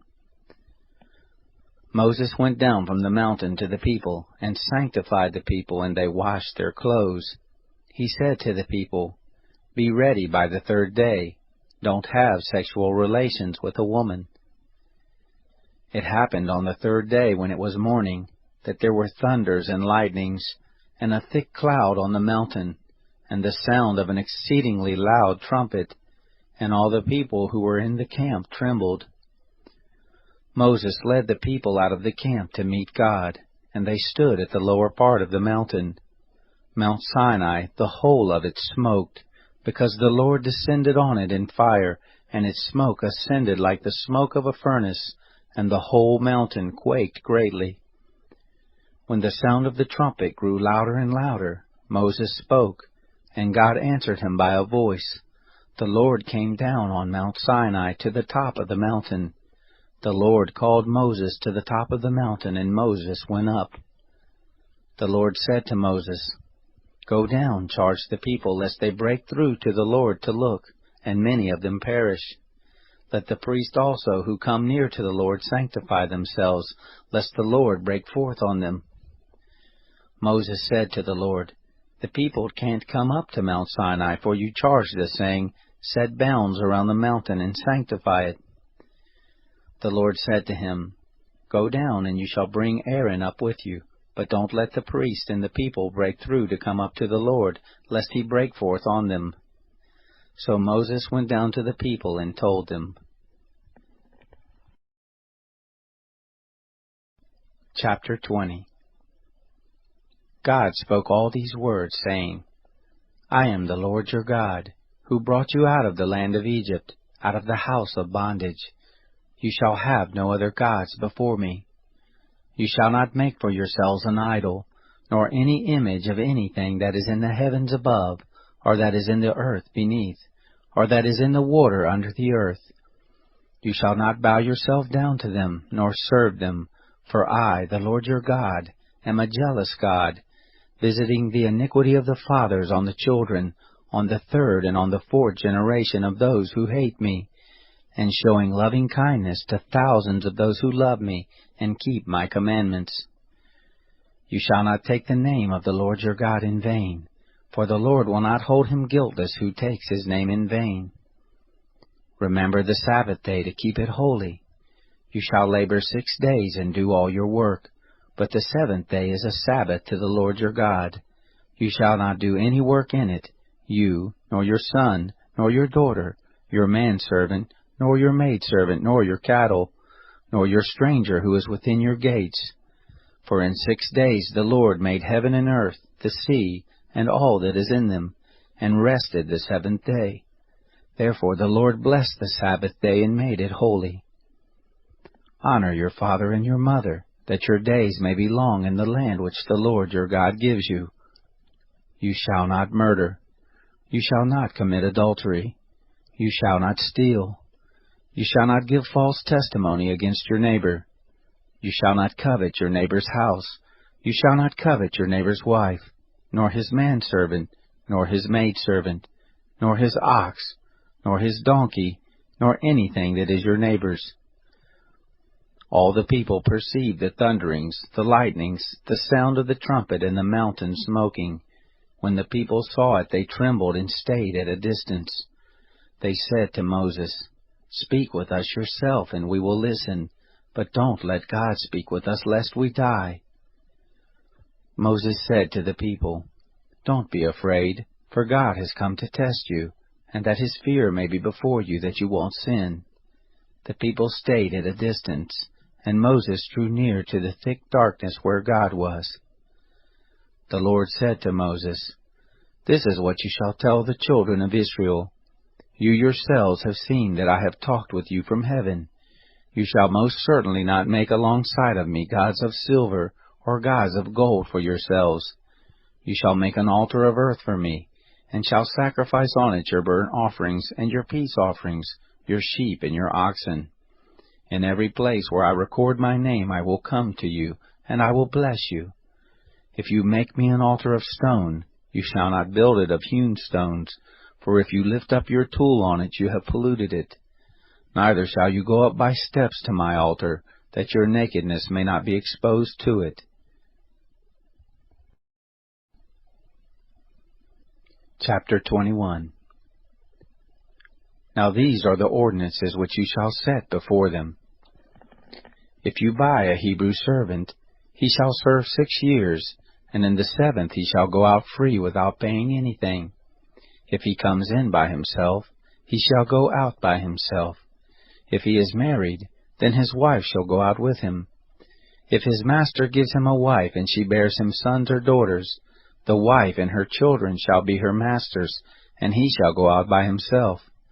But if the servant shall plainly say, "I love my master, my wife, and my children, I will not go out free," then his master shall bring him to God, and shall bring him to the door, or to the doorpost, and his master shall bore his ear through with an awl, and he shall serve him forever. If a man sells his daughter to be a maidservant, she shall not go out as the men servants do. If she doesn't please her master who has married her to himself, then he shall let her be redeemed. He shall have no right to sell her to a foreign people, seeing he has dealt deceitfully with her. If he marries her to his son, he shall deal with her after the manner of daughters. If he takes another wife to himself, he shall not diminish her food, her clothing, and her marital rights. If he doesn't do these 3 things for her, she may go free without paying any money. One who strikes a man so that he dies shall surely be put to death, but not if it is unintentional, but God allows it to happen. Then I will appoint you a place where he shall flee. If a man schemes and comes presumptuously on his neighbor to kill him, you shall take him from my altar that he may die. Anyone who attacks his father or his mother shall surely be put to death. Anyone who kidnaps someone and sells him, or if he is found in his hand, he shall surely be put to death. Anyone who curses his father or his mother shall surely be put to death. If men quarrel, and one strikes the other with a stone, or with his fist, and he doesn't die, but is confined to bed, if he rises again and walks around with his staff, then he who struck him shall be cleared. Only he shall pay for the loss of his time, and shall provide for his healing until he is thoroughly healed. If a man strikes his servant or his maid with a rod, and he dies under his hand, he shall surely be punished. Notwithstanding, if he gets up after a day or 2, he shall not be punished, for he is his property.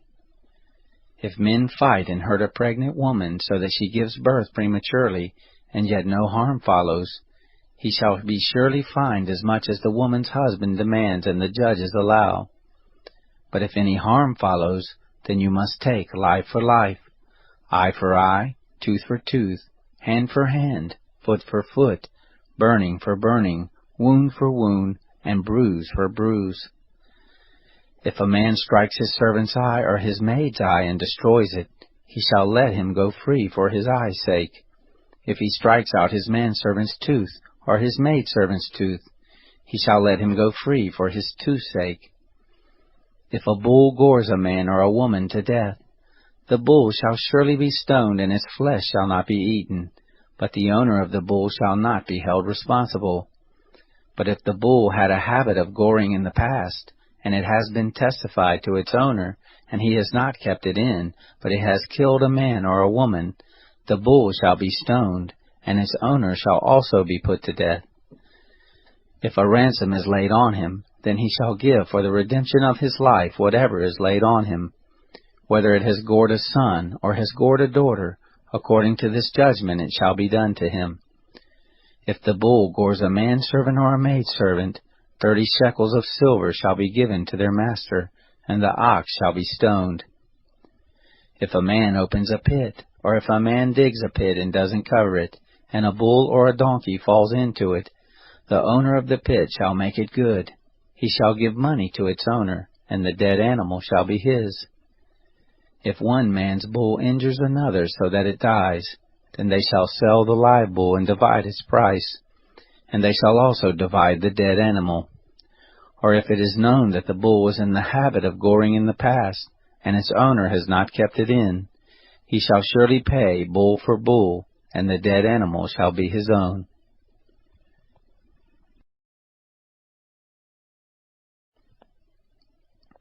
Chapter 22. If a man steals an ox or a sheep and kills it, or sells it, he shall pay 5 oxen for an ox, and 4 sheep for a sheep. If the thief is found breaking in, and is struck so that he dies, there shall be no guilt of bloodshed for him. If the sun has risen on him, there shall be guilt of bloodshed for him. He shall make restitution.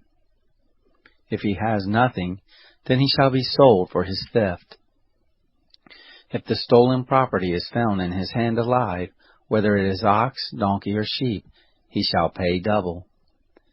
If a man causes a field or vineyard to be eaten, and lets his animal loose, and it grazes in another man's field, he shall make restitution from the best of his own field, and from the best of his own vineyard. If a fire breaks out and catches in thorns so that the shocks of grain, or the standing grain, or the field are consumed, he who kindled the fire shall surely make restitution. If a man delivers to his neighbor money or stuff to keep, and it is stolen out of the man's house, if the thief is found, he shall pay double. If the thief isn't found, then the master of the house shall come near to God, to find out if he hasn't put his hand to his neighbor's goods. For every matter of trespass, whether it be for ox, for donkey, for sheep, for clothing, or for any kind of lost thing whereof one says, "This is mine," the cause of both parties shall come before God. He whom God condemns shall pay double to his neighbor. If a man delivers to his neighbor a donkey, an ox, a sheep, or any animal to keep, and it dies or is injured, or driven away, no man seeing it, the oath of the Lord shall be between them both, whether he hasn't put his hand to his neighbor's goods. And the owner of it shall accept it, and he shall not make restitution. But if it is stolen from him, he shall make restitution to the owner of it. If it is torn in pieces, let him bring it for evidence. He shall not make good that which was torn. If a man borrows anything of his neighbor's, and it is injured or dies, the owner of it not being with it, he shall surely make restitution. If the owner of it is with it, he shall not make it good. If it is a leased thing, it came for its lease. If a man entices a virgin who isn't pledged to be married and lies with her, he surely shall pay a dowry for her to be his wife. If her father utterly refuses to give her to him, he shall pay money according to the dowry of virgins. You shall not allow a sorceress to live. Whoever has sex with an animal shall surely be put to death. He who sacrifices to any god except to the Lord only shall be utterly destroyed. You shall not wrong an alien, neither shall you oppress him, for you are aliens in the land of Egypt. You shall not take advantage of any widow or fatherless child. If you take advantage of them at all, and they cry at all to me, I will surely hear their cry, and my wrath will grow hot, and I will kill you with the sword, and your wives shall be widows, and your children fatherless. If you lend money to any of my people with you who is poor, you shall not be to him as a creditor, neither shall you charge him interest. If you take your neighbor's garment as collateral, you shall restore it to him before the sun goes down, for that is his only covering. It is his garment for his skin. What would he sleep in? It will happen, when he cries to me, that I will hear, for I am gracious. You shall not blaspheme God, nor curse a ruler of your people. You shall not delay to offer from your harvest, and from the outflow of your presses. You shall give the firstborn of your sons to me. You shall do likewise with your oxen and with your sheep. 7 days it shall be with its mother, then on the 8th day you shall give it to me. You shall be holy men to me. Therefore you shall not eat any flesh that is torn by animals in the field. You shall cast it to the dogs. Chapter 23. You shall not spread a false report. Don't join your hand with the wicked to be a malicious witness. You shall not follow a crowd to do evil, neither shall you testify in court to side with a multitude to pervert justice, neither shall you favor a poor man in his cause. If you meet your enemy's ox or his donkey going astray, you shall surely bring it back to him again. If you see the donkey of him who hates you fallen down under his burden, don't leave him. You shall surely help him with it. You shall not deny justice to your poor people in their lawsuits. Keep far from a false charge, and don't kill the innocent and righteous, for I will not justify the wicked. You shall take no bribe, for a bribe blinds those who have sight, and perverts the words of the righteous. You shall not oppress an alien, for you know the heart of an alien, seeing you were aliens in the land of Egypt. For 6 years you shall sow your land, and shall gather in its increase. But the 7th year you shall let it rest and lie fallow, that the poor of your people may eat, and what they leave the animal of the field shall eat. In like manner you shall deal with your vineyard and with your olive grove. 6 days you shall do your work, and on the 7th day you shall rest, that your ox and your donkey may have rest, and the son of your handmaid and the alien may be refreshed. Be careful to do all things that I have said to you, and don't invoke the name of other gods, neither let them be heard out of your mouth. You shall observe a feast to me 3 times a year. You shall observe the feast of unleavened bread. 7 days you shall eat unleavened bread as I have commanded you, at the time appointed in the month Abib, for in it you came out from Egypt. And no one shall appear before me empty. And the feast of harvest, the firstfruits of your labors which you sow in the field, and the feast of harvest at the end of the year, when you gather in your labors out of the field. 3 times in the year all your males shall appear before the Lord God. You shall not offer the blood of my sacrifice with leavened bread, neither shall the fat of my feast remain all night until the morning. The first of the firstfruits of your ground you shall bring it into the house of the Lord your God. You shall not boil a kid in its mother's milk. Behold, I send an angel before you, to keep you by the way, and to bring you into the place which I have prepared. Pay attention to him and listen to his voice. Don't provoke him, for he will not pardon your disobedience, for my name is in him. But if you indeed listen to his voice, and do all that I speak, then I will be an enemy to your enemies, and an adversary to your adversaries.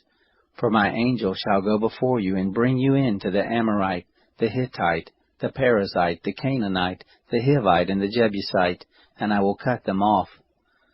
You shall not bow down to their gods, nor serve them, nor follow their practices, but you shall utterly overthrow them and demolish their pillars.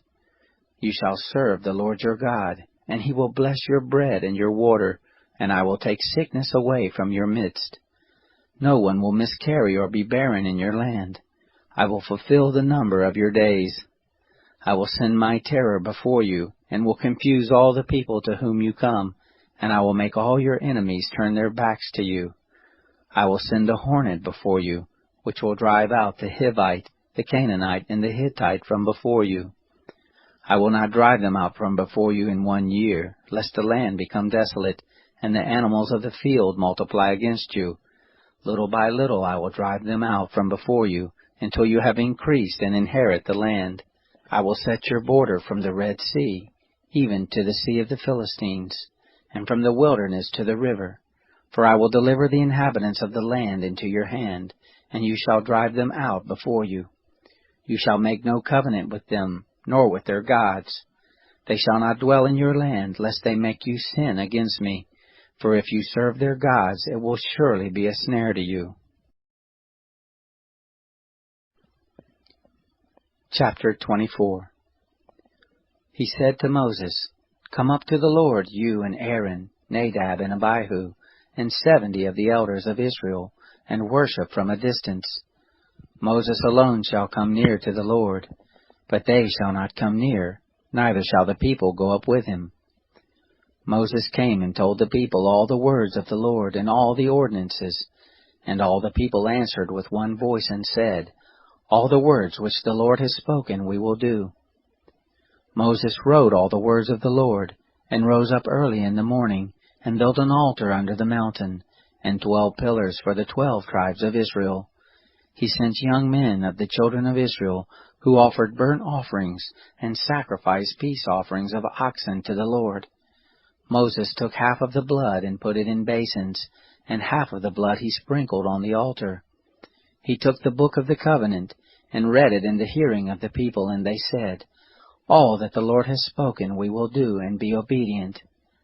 Moses took the blood and sprinkled it on the people, and said, Look, this is the blood of the covenant, which the Lord has made with you concerning all these words.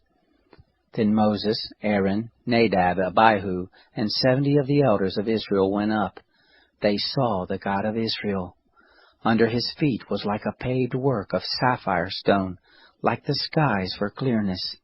He didn't lay his hands on the nobles of the children of Israel. They saw God, and ate and drank. The Lord said to Moses, Come up to me on the mountain and stay here, and I will give you the tables of stone with the law and the commands that I have written, that you may teach them. Moses rose up with Joshua his servant, and Moses went up into God's mountain. He said to the elders, Wait here for us until we come again to you. Behold, Aaron and Hur are with you. Whoever is involved in a dispute can go to them. Moses went up on the mountain, and the cloud covered the mountain. The glory of the Lord settled on Mount Sinai, and the cloud covered it 6 days. The 7th day he called to Moses out of the midst of the cloud. The appearance of the glory of the Lord was like devouring fire on top of the mountain in the eyes of the children of Israel.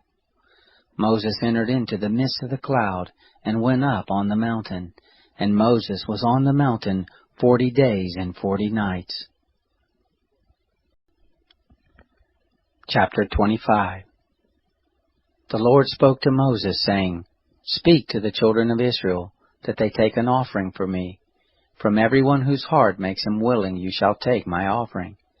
This is the offering which you shall take from them: gold, silver, brass, blue, purple, scarlet, fine linen, goat's hair, ram skins dyed red, sea-cow hides, acacia wood, oil for the light, spices for the anointing oil and for the sweet incense, onyx stones, and stones to be set for the ephod and for the breastplate. Let them make me a sanctuary, that I may dwell among them, according to all that I show you, the pattern of the tent, and the pattern of all its furniture, even so you shall make it. They shall make an ark of acacia wood. Its length shall be 2.5 cubits, its breadth 1.5 cubits, and 1.5 cubits its height. You shall overlay it with pure gold. Inside and outside shall you overlay it, and shall make a gold molding around it. You shall cast 4 rings of gold for it, and put them in its 4 feet. 2 rings shall be on the one side of it, and 2 rings on the other side of it. You shall make poles of acacia wood, and overlay them with gold. You shall put the poles into the rings on the sides of the ark to carry the ark. The poles shall be in the rings of the ark. They shall not be taken from it. You shall put the testimony which I shall give you into the ark. You shall make a mercy seat of pure gold. 2.5 cubits shall be its length, and 1.5 cubits its breadth. You shall make 2 cherubim of hammered gold. You shall make them at the 2 ends of the mercy seat. Make 1 cherub at the one end, and 1 cherub at the other end. You shall make the cherubim on its 2 ends of one piece with the mercy seat. The cherubim shall spread out their wings upward, covering the mercy seat with their wings, with their faces toward one another. The faces of the cherubim shall be toward the mercy seat. You shall put the mercy seat on top of the ark, and in the ark you shall put the testimony that I will give you. There I will meet with you, and I will tell you from above the mercy seat, from between the two cherubim which are on the ark of the testimony, all that I command you for the children of Israel. You shall make a table of acacia wood. 2 cubits shall be its length, and a cubit its breadth, and 1.5 cubits its height. You shall overlay it with pure gold, and make a gold molding around it. You shall make a rim of a handbreadth around it. You shall make a golden molding on its rim around it. You shall make 4 rings of gold for it, and put the rings in the 4 corners that are on its 4 feet. The rings shall be close to the rim, for the places for the poles to carry the table. You shall make the poles of acacia wood, and overlay them with gold, that the table may be carried with them. You shall make its dishes, its spoons, its ladles, and its bowls to pour out offerings with. Of pure gold shall you make them. You shall set the bread of the presence on the table before me always. You shall make a lampstand of pure gold. Of hammered work shall the lampstand be made, even its base, its shaft, its cups, its buds, and its flowers shall be of one piece with it. There shall be 6 branches going out of its sides, 3 branches of the lampstand out of its one side, and 3 branches of the lampstand out of its other side. 3 cups made like almond blossom in one branch, a bud and a flower, and 3 cups made like almond blossoms in the other branch, a bud and a flower. So for the 6 branches going out of the lampstand. And in the lampstand 4 cups made like almond blossoms, its buds and its flowers, and a bud under 2 branches of one piece with it, and a bud under 2 branches of one piece with it, and a bud under 2 branches of one piece with it, for the 6 branches going out of the lampstand. Their buds and their branches shall be of one piece with it, the whole of it one beaten work of pure gold. You shall make its lamps 7, and they shall light its lamps to give light to the space in front of it. Its snuffers and its snuff dishes shall be of pure gold. It shall be made of a talent of pure gold with all these accessories. See that you make them after their pattern, which has been shown to you on the mountain. Chapter 26. Moreover, you shall make the tent with 10 curtains, of fine twined linen, and blue and purple and scarlet, with cherubim. The work of the skillful workman you shall make them. The length of each curtain shall be 28 cubits, and the breadth of each curtain 4 cubits. All the curtains shall have one measure. 5 curtains shall be coupled together one to another, and the other 5 curtains shall be coupled to one another. You shall make loops of blue on the edge of the one curtain, from the edge in the coupling. And likewise shall you make in the edge of the curtain that is outmost in the second coupling. You shall make 50 loops in the one curtain, and you shall make 50 loops in the edge of the curtain that is in the second coupling. The loops shall be opposite one to another. You shall make 50 clasps of gold, and couple the curtains one to another with the clasp, and the tent shall be a unit. You shall make curtains of goat's hair for a covering over the tent. 11 curtains shall you make them.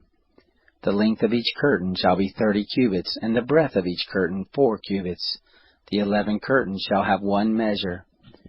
You shall couple 5 curtains by themselves, and 6 curtains by themselves, and shall double over the 6th curtain in the forefront of the tent.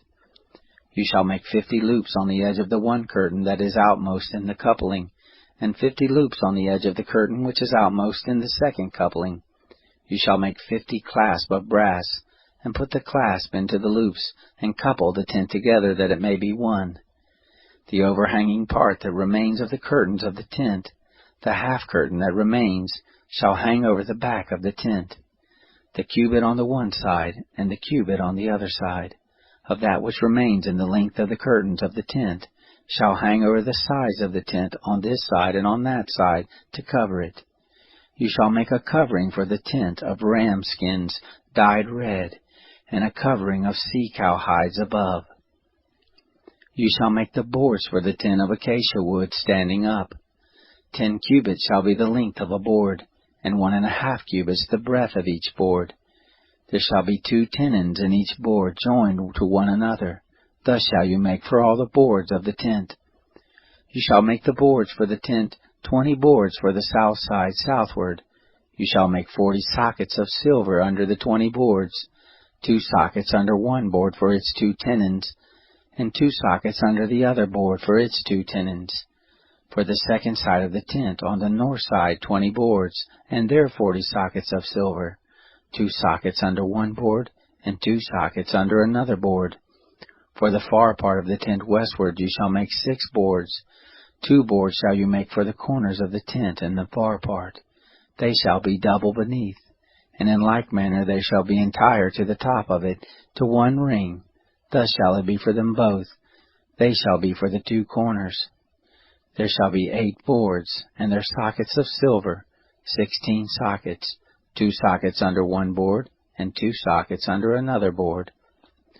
You shall make bars of acacia wood, 5 for the boards of the one side of the tent, and 5 bars for the boards of the other side of the tent, and 5 bars for the boards of the side of the tent, for the far part westward. The middle bar in the midst of the board shall pass through from end to end. You shall overlay the boards with gold, and make their rings of gold for places for the bars, and you shall overlay the bars with gold. You shall set up the tent according to the way that it was shown to you on the mountain. You shall make a veil of blue, and purple, and scarlet, and fine twined linen, with cherubim. The work of the skillful workman shall it be made. You shall hang it on 4 pillars of acacia, overlaid with gold. Their hooks shall be of gold, on 4 sockets of silver. You shall hang up the veil under the clasp, and shall bring the ark of the testimony in there within the veil, and the veil shall separate the holy place from the most holy for you. You shall put the mercy seat on the ark of the testimony in the most holy place. You shall set the table outside the veil, and the lampstand over against the table on the side of the tent toward the south, and you shall put the table on the north side. You shall make a screen for the door of the tent, of blue and purple and scarlet, and fine twined linen, the work of the embroiderer. You shall make for the screen 5 pillars of acacia, and overlay them with gold. Their hooks shall be of gold, and you shall cast 5 sockets of brass for them. Chapter 27. You shall make the altar of acacia wood, 5 cubits long and 5 cubits broad. The altar shall be 4 square, its height shall be 3 cubits. You shall make its horns on its 4 corners. Its horns shall be of one piece with it, and you shall overlay it with brass. You shall make its pots to take away its ashes, its shovels, its basins, its flesh hooks, and its fire pans. All its vessels you shall make of brass. You shall make a grating for it of a network of brass, and on the net you shall make 4 brazen rings in its 4 corners. You shall put it under the ledge around the altar beneath, that the net may reach halfway up the altar. You shall make poles for the altar, poles of acacia wood, and overlay them with brass. Its poles shall be put into the rings, and the poles shall be on the 2 sides of the altar when carrying it. Hollow with planks shall you make it, as it has been shown you on the mountain, so shall they make it. You shall make the cord of the tent. For the south side southward there shall be hangings for the cord of fine twined linen, 100 cubits long for one side. And the pillars of it shall be 20, and their sockets 20, of brass. The hooks of the pillars and their fillets shall be of silver. Likewise for the north side in length there shall be hangings, 100 cubits long, and the pillars of it 20, and their sockets 20, of brass. The hooks of the pillars and their fillets of silver. For the breadth of the court on the west side shall be hangings of 50 cubits, their pillars 10, and their sockets 10. The breadth of the court on the east side eastward shall be 50 cubits. The hangings for the one side of the gate shall be 15 cubits, their pillars 3, and their sockets 3. For the other side shall be hangings of 15 cubits, their pillars 3, and their sockets 3. For the gate of the court shall be a screen of 20 cubits, of blue and purple and scarlet, and fine twined linen, the work of the embroiderer. Their pillars 4, and their sockets 4. All the pillars of the court round about shall be filleted with silver, their hooks of silver, and their sockets of brass. The length of the court shall be 100 cubits, and the breadth 50 everywhere, and the height 5 cubits, of fine twined linen, and their sockets of brass. All the instruments of the tent, and all its service, and all the pins of it, and all the pins of the court shall be of brass. You shall command the children of Israel that they bring to you pure olive oil beaten for the light, to cause a lamp to burn continually. In the tent of meeting, outside the veil which is before the testimony, Aaron and his sons shall keep it in order from evening to morning before the Lord. It shall be a statute forever throughout their generations on behalf of the children of Israel.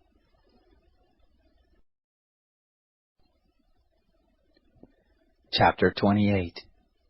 Bring Aaron your brother, and his sons with him, near to you from among the children of Israel, that he may minister to me in the priest's office, even Aaron, Nadab, and Abihu, Eleazar, and Ithamar, Aaron's sons. You shall make holy garments for Aaron your brother, for glory and for beauty. You shall speak to all who are wise-hearted, whom I have filled with the spirit of wisdom, that they may make Aaron's garments to sanctify him, that he may minister to me in the priest's office. These are the garments which they shall make: a breastplate, and an ephod, and a robe, and a coat of checker work, a turban and a sash. And they shall make holy garments for Aaron your brother and his sons, that he may minister to me in the priest's office. They shall take the gold, and the blue, and the purple, and the scarlet, and the fine linen. They shall make the ephod of gold, of blue and purple, scarlet, and fine twined linen, the work of the skillful workman. It shall have 2 shoulder pieces joined to the 2 ends of it, that it may be joined together. The skillfully woven band which is on it, that is on him, shall be like its work, and of the same piece, of gold, of blue, and purple, and scarlet, and fine twined linen.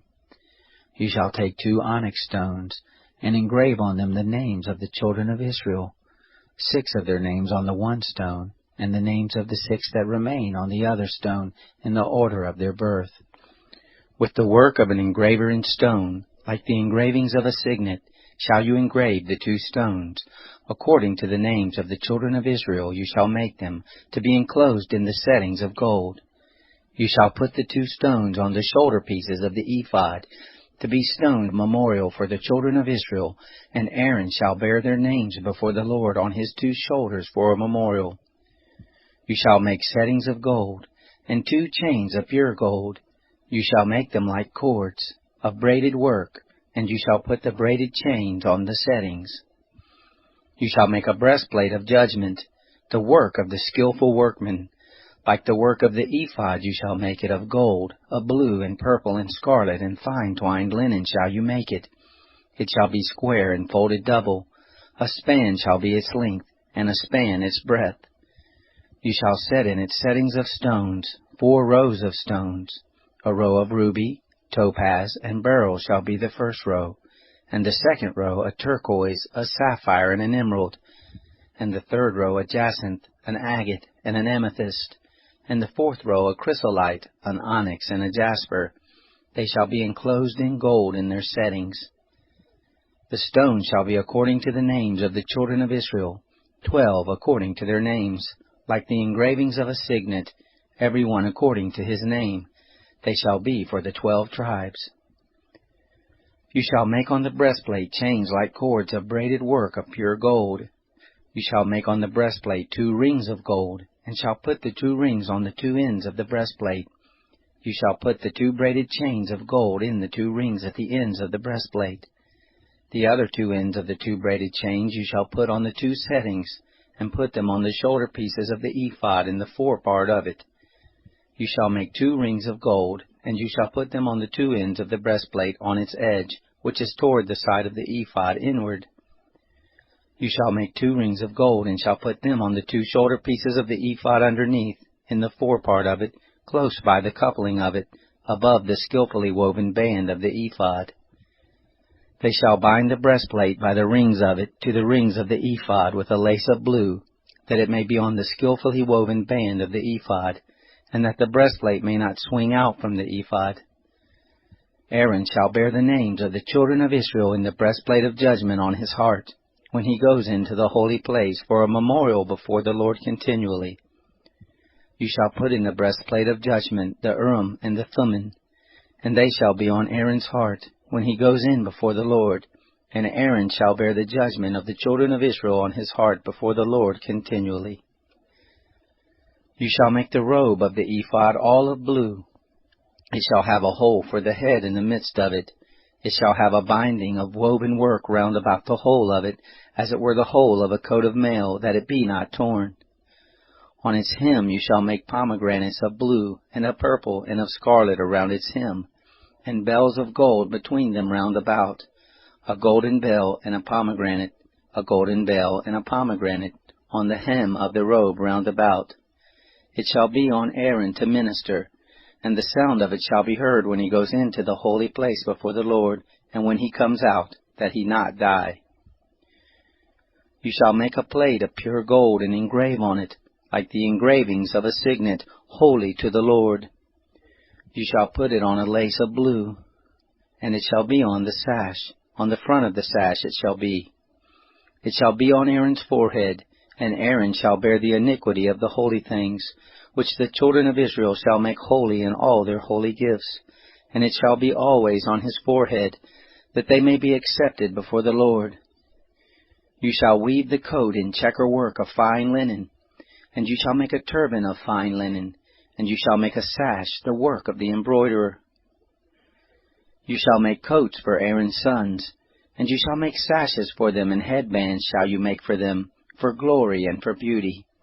You shall put them on Aaron your brother, and on his sons with him, and shall anoint them, and consecrate them, and sanctify them, that they may minister to me in the priest's office. You shall make them linen breeches to cover the flesh of their nakedness. From the loins even to the thighs shall they reach. They shall be on Aaron and on his sons when they go into the tent of meeting, or when they come near to the altar to minister in the holy place, that they don't bear iniquity and die. It shall be a statute forever to him and to his descendants after him. Chapter 29. This is the thing that you shall do to them to make them holy, to minister to me in the priest's office. Take 1 young bull and 2 rams without blemish, unleavened bread, unleavened cakes mixed with oil, and unleavened wafers anointed with oil. You shall make them of fine wheat flour. You shall put them into 1 basket, and bring them in the basket with the bull and the 2 rams. You shall bring Aaron and his sons to the door of the tent of meeting, and shall wash them with water. You shall take the garments, and put on Aaron the coat, the robe of the ephod and the breastplate, and dress him with the skillfully woven band of the ephod. And you shall set the turban on his head, and put the holy crown on the turban. Then you shall take the anointing oil, and pour it on his head, and anoint him. You shall bring his sons, and put coats on them. You shall dress them with belts, Aaron and his sons, and bind headbands on them. And they shall have the priesthood by a perpetual statute, and you shall consecrate Aaron and his sons. You shall bring the bull before the tent of meeting, and Aaron and his sons shall lay their hands on the head of the bull. You shall kill the bull before the Lord at the door of the tent of meeting. You shall take of the blood of the bull, and put it on the horns of the altar with your finger, and you shall pour out all the blood at the base of the altar. You shall take all the fat that covers the innards, the cover of the liver, the 2 kidneys, and the fat that is on them, and burn them on the altar.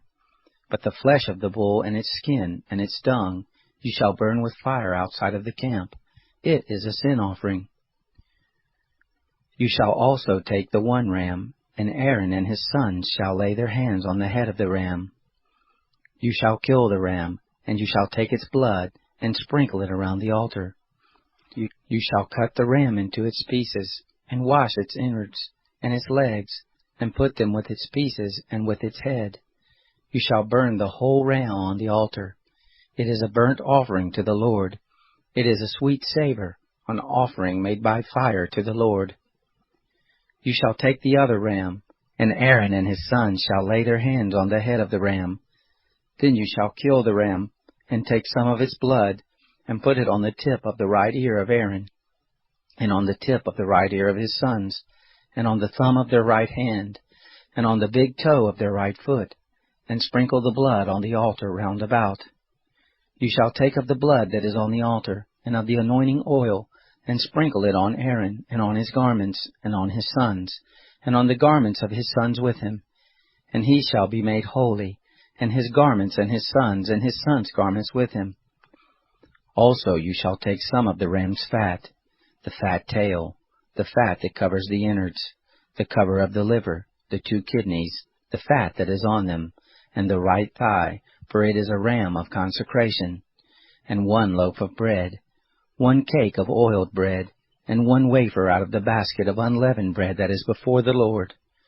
You shall put all of this in Aaron's hands, and in his sons' hands, and shall wave them for a wave offering before the Lord. You shall take them from their hands, and burn them on the altar on the burnt offering, for a sweet savor before the Lord. It is an offering made by fire to the Lord. You shall take the breast of Aaron's ram of consecration, and wave it for a wave offering before the Lord, and it shall be your portion. You shall sanctify the breast of the wave offering, and the thigh of the heave offering, which is waved, and which is heaved up, of the ram of consecration, even of that which is for Aaron, and of that which is for his sons. And it shall be for Aaron and his sons as their portion forever from the children of Israel, for it is a heave offering, and it shall be a heave offering from the children of Israel of the sacrifices of their peace offerings, even their heave offering to the Lord. The holy garments of Aaron shall be for his sons after him, to be anointed in them, and to be consecrated in them. 7 days shall the son who is priest in his place put them on, when he comes into the tent of meeting to minister in the holy place. You shall take the ram of consecration, and boil its flesh in a holy place. Aaron and his sons shall eat the flesh of the ram, and the bread that is in the basket at the door of the tent of meeting. They shall eat those things with which atonement was made, to consecrate and to sanctify them. But a stranger shall not eat of it, because they are holy. If anything of the flesh of the consecration or of the bread remains to the morning, then you shall burn the remainder with fire. It shall not be eaten, because it is holy. Thus shall you do to Aaron and to his sons, according to all that I have commanded you. 7 days shall you consecrate them. Every day shall you offer the bull of sin offering for atonement, and you shall cleanse the altar when you make atonement for it, and you shall anoint it to sanctify it. 7 days you shall make atonement for the altar and sanctify it, and the altar shall be most holy. Whatever touches the altar shall be holy.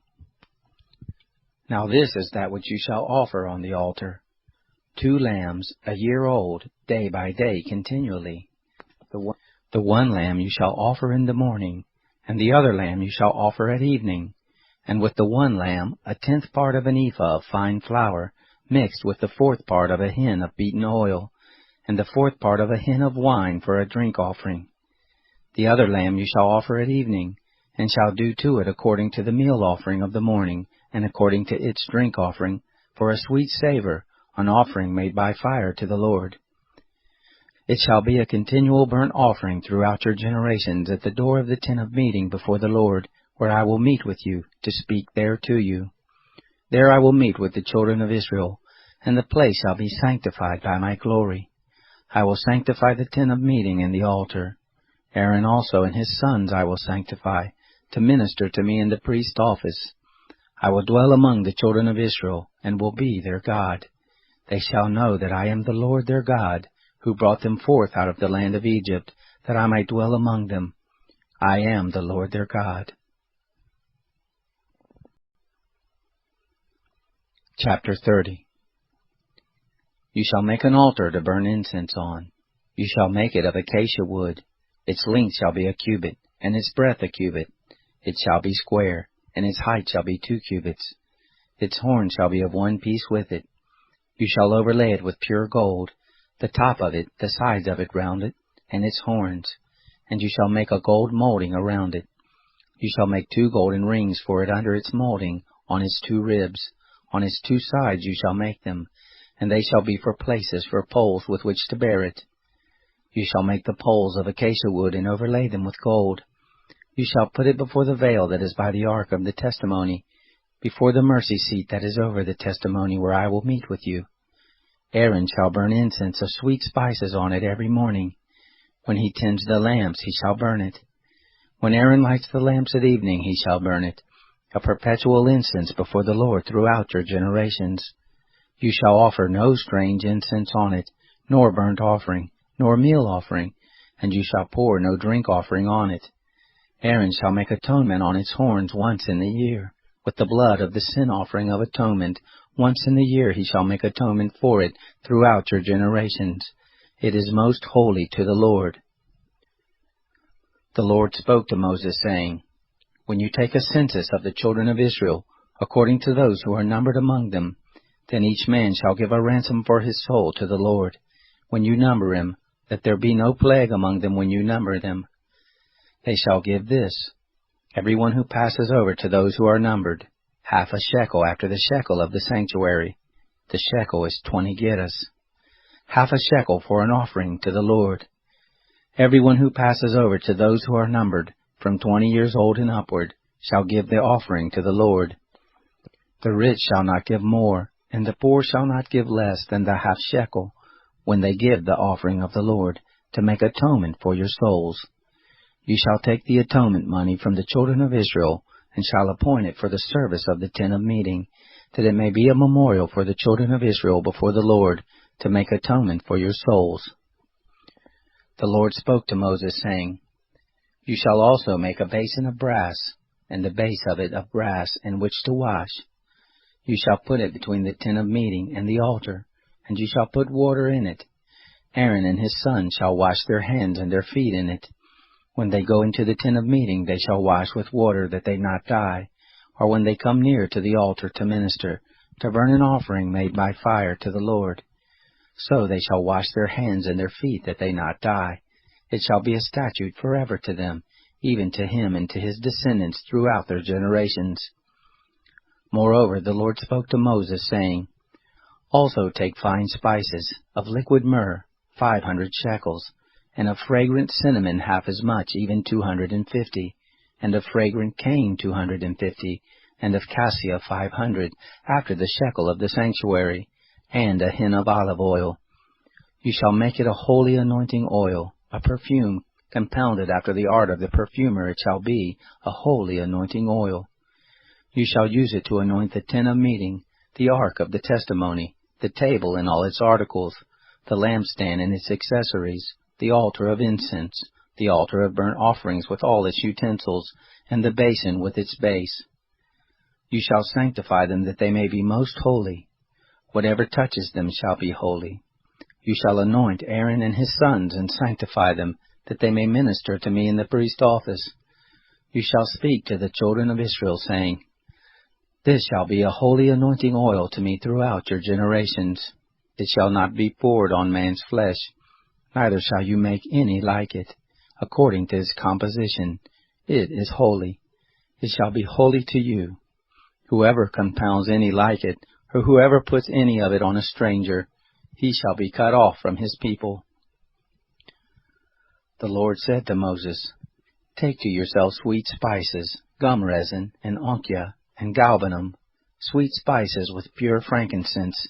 Of each shall there be an equal weight, and you shall make incense of it, a perfume after the art of the perfumer, seasoned with salt, pure and holy. And you shall beat some of it very small, and put some of it before the testimony in the tent of meeting, where I will meet with you. It shall be to you most holy. The incense which you shall make, according to its composition, you shall not make for yourselves. It shall be to you holy for the Lord. Whoever shall make any like that, to smell of it, he shall be cut off from his people.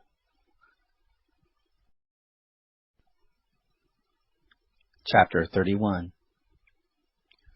The Lord spoke to Moses, saying, Behold, I have called by name Bezalel, the son of Uri, the son of Hur, of the tribe of Judah, and I have filled him with the Spirit of God, in wisdom and in understanding, and in knowledge, and in all manner of workmanship, to devise skillful works, to work in gold, and in silver, and in brass, and in cutting of stones for setting, and in carving of wood, to work in all manner of workmanship. I have appointed with him Oholiab, the son of Ahisamach, of the tribe of Dan, and in the heart of all who are wise-hearted I have put wisdom, that they may make all that I have commanded you, the tent of meeting, the ark of the testimony, the mercy seat that is on it, all the furniture of the tent, the table and its vessels, the pure lampstand with all its vessels, the altar of incense, the altar of burnt offering with all its vessels, the basin and its base, the finely worked garments, the holy garments for Aaron the priest, the garments of his sons to minister in the priest office, the anointing oil, and the incense of sweet spices for the holy place, according to all that I have commanded you they shall do. The Lord spoke to Moses, saying, Speak also to the children of Israel, saying, Most assuredly you shall keep my Sabbaths, for it is a sign between me and you throughout your generations, that you may know that I am the Lord who sanctifies you. You shall keep the Sabbath, therefore, for it is holy to you. Everyone who profanes it shall surely be put to death, for whoever does any work therein, that soul shall be cut off from among his people. 6 days shall work be done, but on the 7th day is a Sabbath of holy rest, holy to the Lord. Whoever does any work on the Sabbath day shall surely be put to death. Therefore the children of Israel shall keep the Sabbath, to observe the Sabbath throughout their generations for a perpetual covenant. It is a sign between me and the children of Israel forever. For in 6 days the Lord made heaven and earth, and on the 7th day he rested and was refreshed. He gave to Moses, when he finished speaking with him on Mount Sinai, the 2 tablets of the testimony, stone tablets, written with God's finger. Chapter 32. When the people saw that Moses delayed to come down from the mountain, the people gathered themselves together to Aaron and said to him, Come, make us gods which shall go before us. As for this Moses, the man who brought us up out of the land of Egypt, we don't know what has become of him. Aaron said to them, Take off the golden rings which are in the ears of your wives, of your sons, and of your daughters, and bring them to me. All the people took off the golden rings which were in their ears and brought them to Aaron. He received what they handed him, and fashioned it with an engraving tool, and made it a molten calf.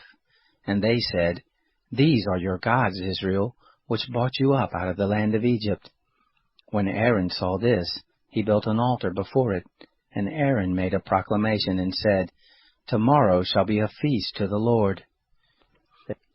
They rose up early on the next day, and offered burnt offerings, and brought peace offerings, and the people sat down to eat and to drink, and rose up to play. The Lord spoke to Moses, Go, get down, for your people who you brought up out of the land of Egypt have corrupted themselves. They have turned aside quickly out of the way which I commanded them. They have made themselves a molten calf, and have worshipped it, and have sacrificed to it, and said, These are your gods, Israel, which brought you up out of the land of Egypt. The Lord said to Moses, I have seen these people, and behold, they are a stiff-necked people.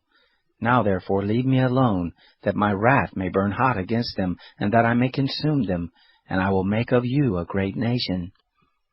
Moses begged the Lord his God, and said, O Lord, why does your wrath burn hot against your people, that you have brought forth out of the land of Egypt with great power and with a mighty hand? Why should the Egyptians speak, saying, He brought them forth for evil, to kill them in the mountains, and to consume them from the surface of the earth? Turn from your fierce wrath, and repent of this evil against your people. Remember Abraham, Isaac, and Israel, your servants, to whom you swore by your own self, and said to them, I will multiply your seed as the stars of the sky, and all this land that I have spoken of I will give to your seed, and they shall inherit it forever. The Lord repented of the evil which he had said he would do to his people. Moses turned and went down from the mountain, with the 2 tablets of the testimony in his hand, tablets that were written on both their sides. On the one side and on the other they were written. The tablets were the work of God, and the writing was the writing of God, engraved on the tables. When Joshua heard the noise of the people as they shouted, he said to Moses, "There is the noise of war in the camp." He said, "It isn't the voice of those who shout for victory, neither is it the voice of those who cry for being overcome, but the noise of those who sing that I hear." It happened, as soon as he came near to the camp, that he saw the calf and the dancing, and Moses' anger grew hot, and he threw the tablets out of his hands, and broke them beneath the mountain. He took the calf which they had made, and burned it with fire, and ground it to powder, and scattered it on the water, and made the children of Israel drink of it. Moses said to Aaron, "What did these people do to you, that you have brought a great sin on them?" Aaron said, "Don't let the anger of my Lord grow hot. You know the people, that they are set on evil. For they said to me, 'Make us gods, which shall go before us.' As for this Moses, the man who brought us up out of the land of Egypt, we don't know what has become of him." I said to them, "Whoever has any gold, let them take it off." So they gave it to me, and I threw it into the fire, and out came this calf. When Moses saw that the people had broken loose, for Aaron had let them loose for a derision among their enemies, then Moses stood in the gate of the camp and said, "Whoever is on the Lord's side, come to me." All the sons of Levi gathered themselves together to him. He said to them, "Thus says the Lord, the God of Israel, every man put his sword on his thigh, and go back and forth from gate to gate throughout the camp, and every man kill his brother, and every man his companion, and every man his neighbor." The sons of Levi did according to the word of Moses, and there fell of the people that day about 3,000 men. Moses said, "Consecrate yourselves today to the Lord, yes, every man against his son and against his brother, that he may bestow on you a blessing this day." It happened on the next day that Moses said to the people, "You have sinned a great sin. Now I will go up to the Lord. Perhaps I shall make atonement for your sin." Moses returned to the Lord and said, "Oh, this people have sinned a great sin, and have made themselves gods of gold. Yet now, if you will, forgive their sin, and if not, please blot me out of your book which you have written." The Lord said to Moses, "Whoever has sinned against me, him will I blot out of my book. Now go, lead the people to the place of which I have spoken to you. Behold, my angel shall go before you. Nevertheless, in the day when I will punish them for their sin." The Lord struck the people because they made the calf which Aaron made.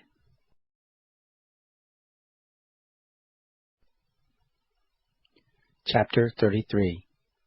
The Lord spoke to Moses, "Depart, go up from here, you and the people that you have brought up out of the land of Egypt, to the land which I swore to Abraham, to Isaac, and to Jacob, saying, I will give it to your seed. I will send an angel before you, and I will drive out the Canaanite, the Amorite, and the Hittite, and the Perizzite, the Hivite, and the Jebusite, to a land flowing with milk and honey. For I will not go up in the midst of you, for you are a stiff-necked people, lest I consume you in the way." When the people heard this evil news, they mourned, and no one put on his jewelry.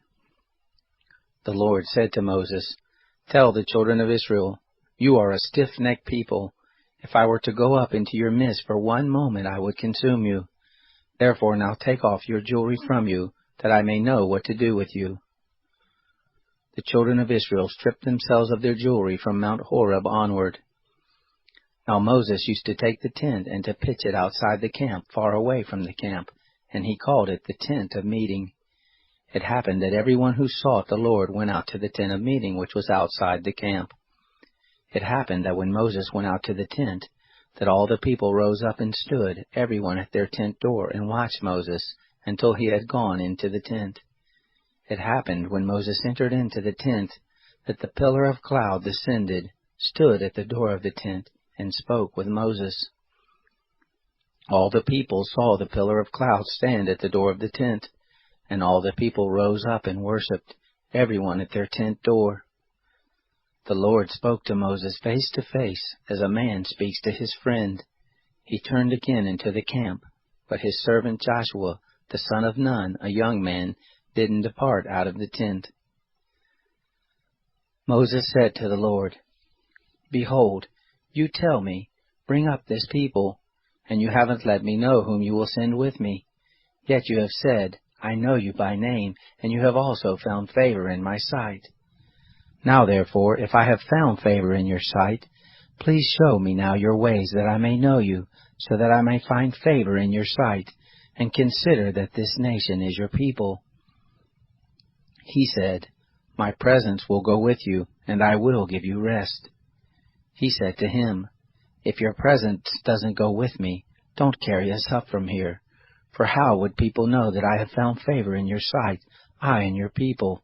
Isn't it that you go with us, so that we are separated, I and your people, from all the people who are on the surface of the earth? The Lord said to Moses, I will do this thing also that you have spoken, for you have found favor in my sight, and I know you by name. He said, Please show me your glory. He said, I will make all my goodness pass before you, and will proclaim the name of the Lord before you. I will be gracious to whom I will be gracious, and will show mercy on whom I will show mercy. He said, You cannot see my face, for man may not see me and live. The Lord also said, Behold, there is a place by me, and you shall stand on the rock. It will happen, while my glory passes by, that I will put you in a cleft of the rock, and will cover you with my hand until I have passed by. Then I will take away my hand, and you will see my back, but my face shall not be seen.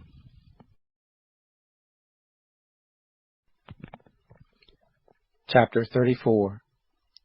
The Lord said to Moses, Chisel 2 stone tablets like the first, and I will write on the tablets the words that were on the first tablets which you broke. Be ready by the morning, and come up in the morning to Mount Sinai, and present yourself there to me on the top of the mountain. No one shall come up with you, neither let anyone be seen throughout all the mountain, neither let the flocks nor herds feed before that mountain. He chiseled 2 tablets of stone like the first, and Moses rose up early in the morning, and went up to Mount Sinai, as the Lord has commanded him, and took in his hand 2 stone tablets.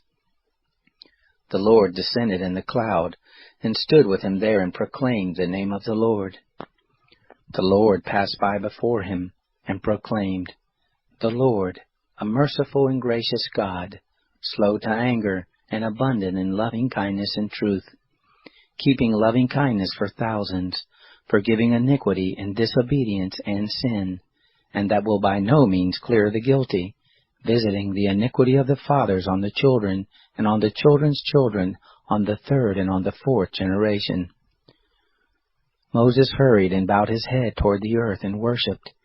He said, If now I have found favor in your sight, Lord, please let the Lord go in the midst of us, although this is a stiff-necked people. Pardon our iniquity and our sin, and take us for your inheritance. He said, Behold, I make a covenant before all your people. I will do marvels, such as have not been worked in all the earth, nor in any nation, and all the people among which you are shall see the work of the Lord, for it is an awesome thing that I do with you. Observe that which I command you this day. Behold, I will drive out before you the Amorite, the Canaanite, the Hittite, the Perizzite, the Hivite, and the Jebusite. Be careful, lest you make a covenant with the inhabitants of the land where you are going, lest it be for a snare in the midst of you. But you shall break down their altars, and dash in pieces their pillars, and you shall cut down their Asherim. For you shall worship no other God, for the Lord, whose name is jealous, is a jealous God. Don't make a covenant with the inhabitants of the land, lest they play the prostitute after their gods, and sacrifice to their gods, and one call you, and you eat of his sacrifice, and you take of their daughters to your sons, and their daughters play the prostitute after their gods, and make your sons play the prostitute after their gods. You shall make no cast idols for yourselves. You shall keep the feast of unleavened bread. 7 days you shall eat unleavened bread, as I commanded you, at the time appointed in the month Abib. For in the month Abib you came out from Egypt. All that opens the womb is mine, and all your cattle that is male, the firstborn of cow and sheep. The firstborn of a donkey you shall redeem with a lamb, and if you will not redeem it, then you shall break its neck. All the firstborn of your sons you shall redeem. No one shall appear before me empty. 6 days shall you work, but on the 7th day you shall rest. In plowing time and in harvest time you shall rest. You shall observe the feast of weeks with the first fruits of wheat harvest, and the feast of harvest at the year's end. 3 times in the year all your males shall appear before the Lord God, the God of Israel. For I will drive out nations before you, and enlarge your borders. Neither shall any man desire your land when you go up to appear before the Lord your God 3 times in the year. You shall not offer the blood of my sacrifice with leavened bread, neither shall the sacrifice of the feast of the Passover be left to the morning. You shall bring the first of the firstfruits of your ground to the house of the Lord your God. You shall not boil a young goat in its mother's milk. The Lord said to Moses, Write you these words, for in accordance with these words I have made a covenant with you and with Israel. He was there with the Lord 40 days and 40 nights. He neither ate bread nor drank water. He wrote on the tablets the words of the covenant, the 10 commandments.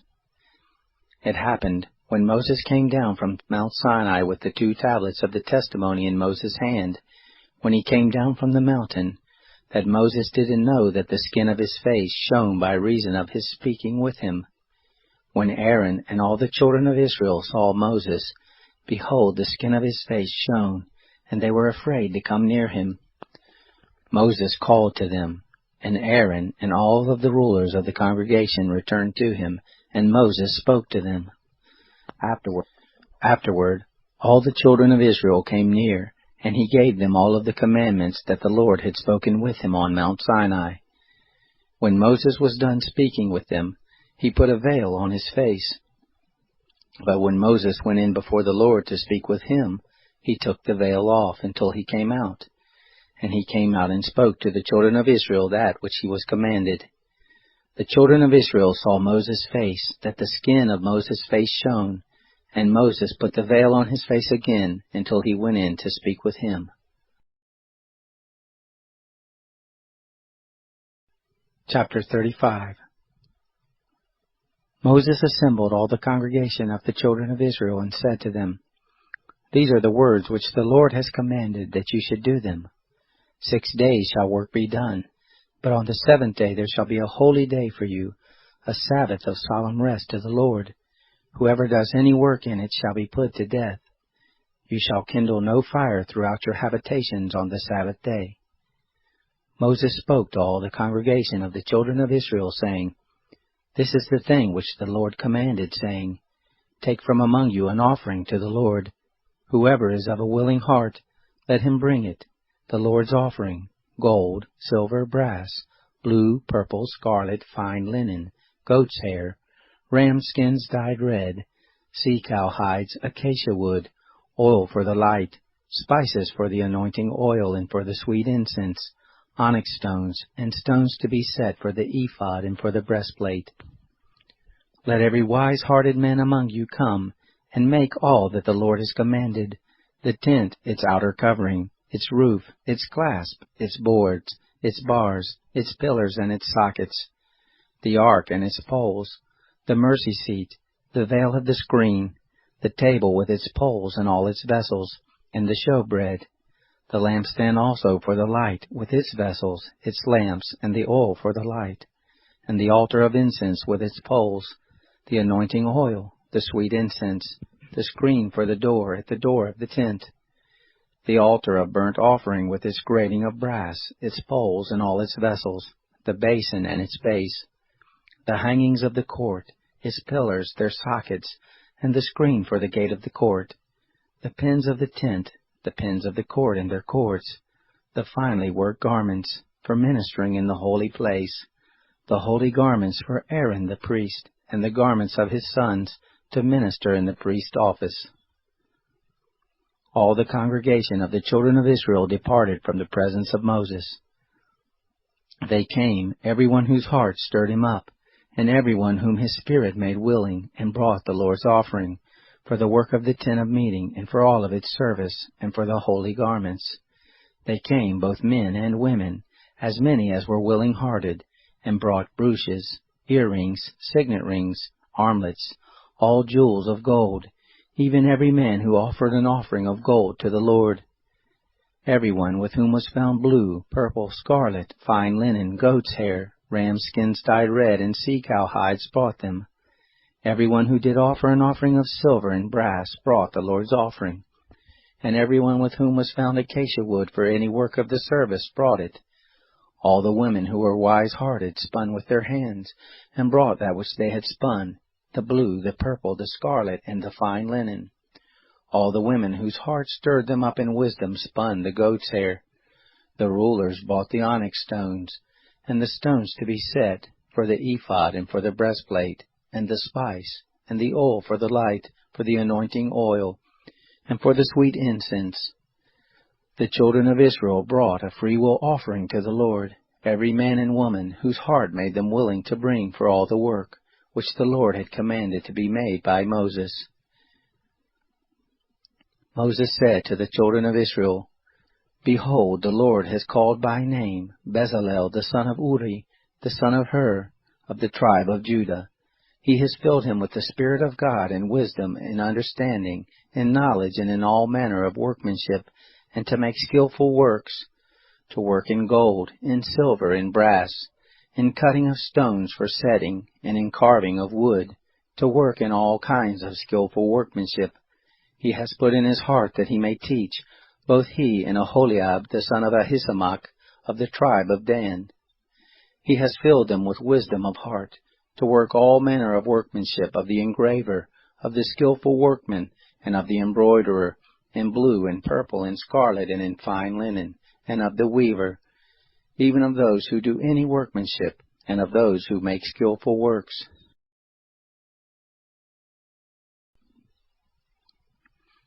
Chapter 36.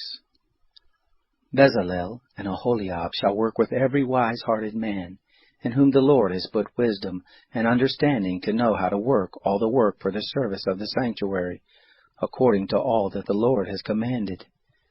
Moses called Bezalel and Aholiab, and every wise-hearted man, in whose heart the Lord had put wisdom, even every one whose heart stirred him up to come to the work to do it. And they received from Moses all the offering which the children of Israel had brought for the work of the service of the sanctuary with which to make it. They brought yet to him freewill offerings every morning.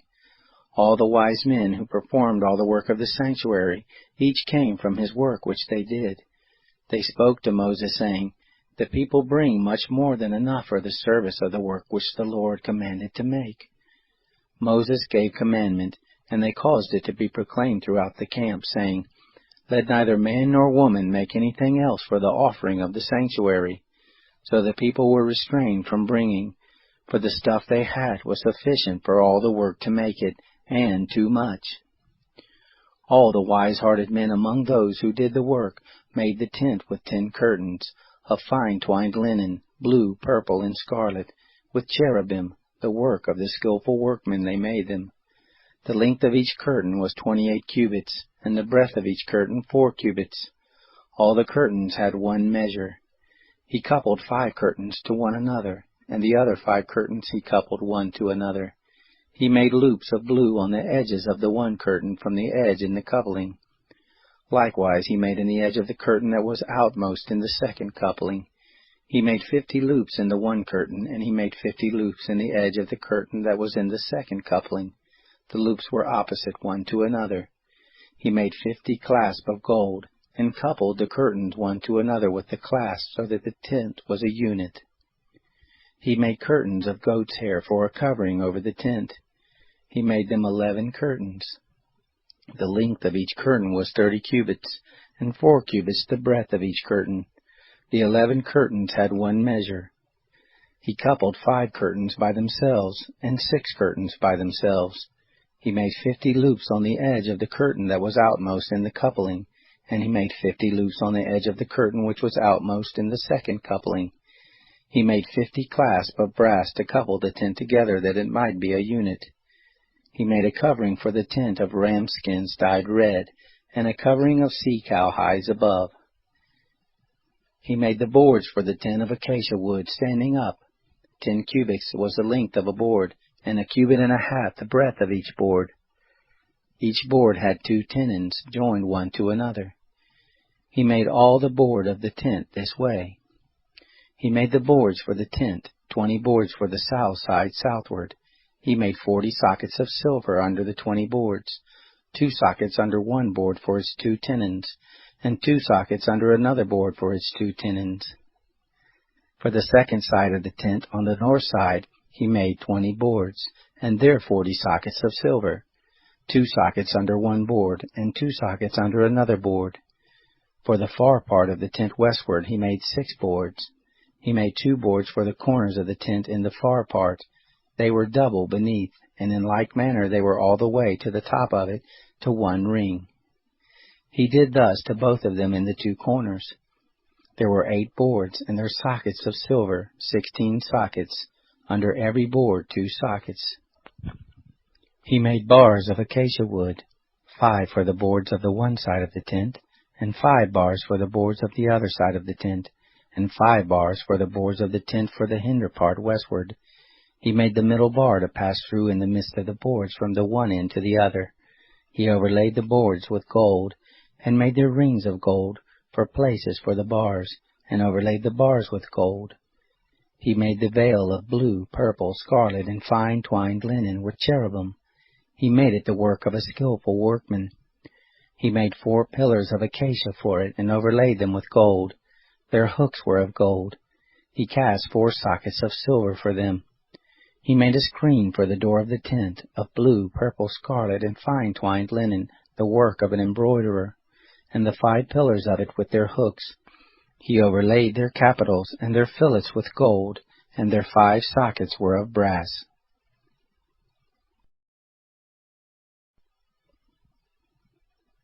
Chapter 37. Bezalel made the ark of acacia wood. Its length was 2.5 cubits, and its breadth 1.5 cubits, and 1.5 cubits its height. He overlaid it with pure gold inside and outside, and made a molding of gold for it round about. He cast 4 rings of gold for it, in its 4 feet, even 2 rings on its one side, and 2 rings on its other side. He made poles of acacia wood, and overlaid them with gold. He put the poles into the rings on the sides of the ark to bear the ark. He made a mercy seat of pure gold. Its length was 2.5 cubits, and 1.5 cubits its breadth. He made 2 cherubim of gold. He made them of beaten work at the 2 ends of the mercy seat, 1 cherub at the one end, and 1 cherub at the other end. He made the cherubim of one piece with the mercy seat at its 2 ends. The cherubim spread out their wings on high, covering the mercy seat with their wings, with their faces toward one another. The faces of the cherubim were toward the mercy seat. He made the table of acacia wood. Its length was 2 cubits, and its breadth was 1 cubit, and its height was 1.5 cubits. He overlaid it with pure gold, and made a gold molding around it. He made a border of a handbreadth around it, and made a gold molding on its border around it. He cast 4 rings of gold for it, and put the rings in the 4 corners that were on its 4 feet. The rings were close by the border, and the places for the poles to carry the table. He made the poles of acacia wood, and overlaid them with gold, to carry the table. He made the vessels which were on the table, its dishes, its spoons, its bowls, and its pitchers, with which to pour out, of pure gold. He made the lampstand of pure gold. He made the lampstand of beaten work. Its base, its shaft, its cups, its buds, and its flowers were of one piece with it. There were 6 branches going out of its sides, 3 branches of the lampstand out of its one side, and 3 branches of the lampstand out of its other side. 3 cups made like almond blossoms in one branch, a bud and a flower, and 3 cups made like almond blossoms in the other branch, a bud and a flower. So for the 6 branches going out of the lampstand. In the lampstand were 4 cups made like almond blossoms, its buds and its flowers, and a bud under 2 branches of one piece with it, and a bud under 2 branches of one piece with it, and a bud under 2 branches of one piece with it, for the 6 branches going out of it. Their buds and their branches were of one piece with it. The whole thing was of one beaten work of pure gold. He made its 7 lamps, and its snuffers, and its snuff dishes of pure gold. He made it of a talent of pure gold, with all its vessels. He made the altar of incense of acacia wood. It was square, its length was a cubit, and its breadth a cubit. Its height was 2 cubits. Its horns were of one piece with it. He overlaid it with pure gold, its top, its sides around it, and its horns. He made a gold molding around it. He made 2 golden rings for it under its molding crown, on its 2 ribs, on its 2 sides, for places for poles with which to carry it. He made the poles of acacia wood, and overlaid them with gold. He made the holy anointing oil, and the pure incense of sweet spices, after the art of the perfumer. Chapter 38. He made the altar of burnt offering of acacia wood. It was square. Its length was 5 cubits, its breadth was 5 cubits, and its height was 3 cubits. He made its horns on its 4 corners. Its horns were of one piece with it, and he overlaid it with brass. He made all the vessels of the altar, the pots, the shovels, the basins, the flesh hooks, and the fire pans. He made all its vessels of brass. He made for the altar a grating of a network of brass, under the ledge around it beneath, reaching halfway up. He cast 4 rings for the 4 ends of brass grating, to be places for the poles. He made the poles of acacia wood, and overlaid them with brass. He put the poles into the rings on the sides of the altar with which to carry it. He made it hollow with planks. He made the basin of brass, and its base of brass, out of the mirrors of the ministering women who ministered at the door of the tent of meeting. He made the court. For the south side southward, the hangings of the court were of fine twined linen, 100 cubits. Their pillars were 20, and their sockets 20, of brass. The hooks of the pillars and their fillets were of silver. For the north side, 100 cubits. Their pillars 20, and their sockets 20, of brass. The hooks of the pillars and their fillets of silver. For the west side were hangings of 50 cubits. Their pillars 10, and their sockets 10. The hooks of the pillars and their fillets of silver. For the east side eastward 50 cubits. The hangings for the one side were 15 cubits, their pillars 3, and their sockets 3, and so for the other side. On this hand and that hand by the gate of the court were hangings of 15 cubits, their pillars 3, and their sockets 3. All the hangings around the court were of fine twined linen.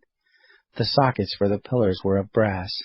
The hooks of the pillars and their fillets were of silver, and the overlaying of their capitals of silver, and all the pillars of the court were filleted with silver. The screen for the gate of the court was the work of the embroiderer, of blue, purple, scarlet, and fine twined linen. 20 cubits was the length, and the height and the breadth was 5 cubits, like to the hangings of the court. Their pillars were 4, and their sockets 4, of brass, their hooks of silver, and the overlaying of their capitals and their fillets of silver. All the pins of the tent and around the court were of brass.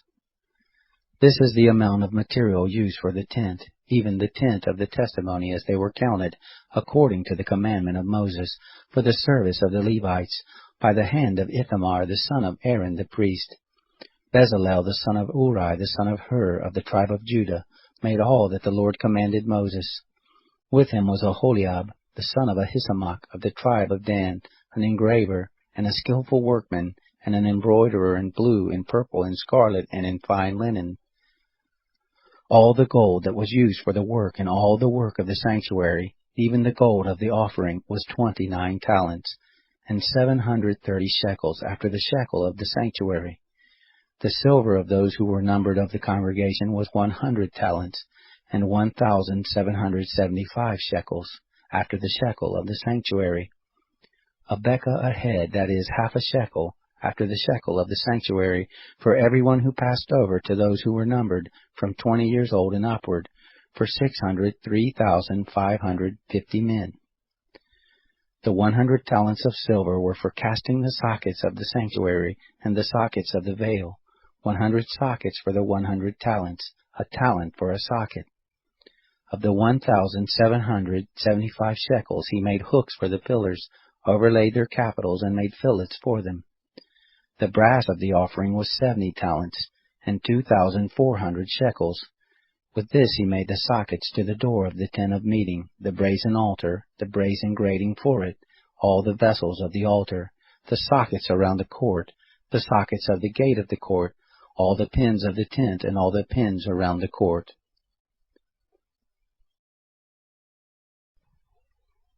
Chapter 39. Of the blue, purple, and scarlet they made finely worked garments for ministering in the holy place, and made the holy garments for Aaron, as the Lord commanded Moses. He made the ephod of gold, blue, purple, scarlet, and fine twined linen. They beat the gold into thin plates, and cut it into wires, to work it in the blue, and the purple, and the scarlet, and in the fine linen, the work of the skillful workmen. They made shoulder pieces for it joined together. At the two ends it was joined together. The skillfully woven band that was on it, with which to fasten it on, was of the same piece like its work, of gold, of blue, purple, scarlet, and fine twined linen, as the Lord commanded Moses. They worked the onyx stones, enclosed in settings of gold, engraved with the engravings of a signet according to the names of the children of Israel. He put them on the shoulder pieces of the ephod, to be stones of memorial for the children of Israel, as the Lord commanded Moses. He made the breastplate, the work of a skillful workman, like the work of the ephod, of gold, of blue, purple, scarlet, and fine twined linen. It was square. They made the breastplate double. Its length was a span, and its breadth a span, being double.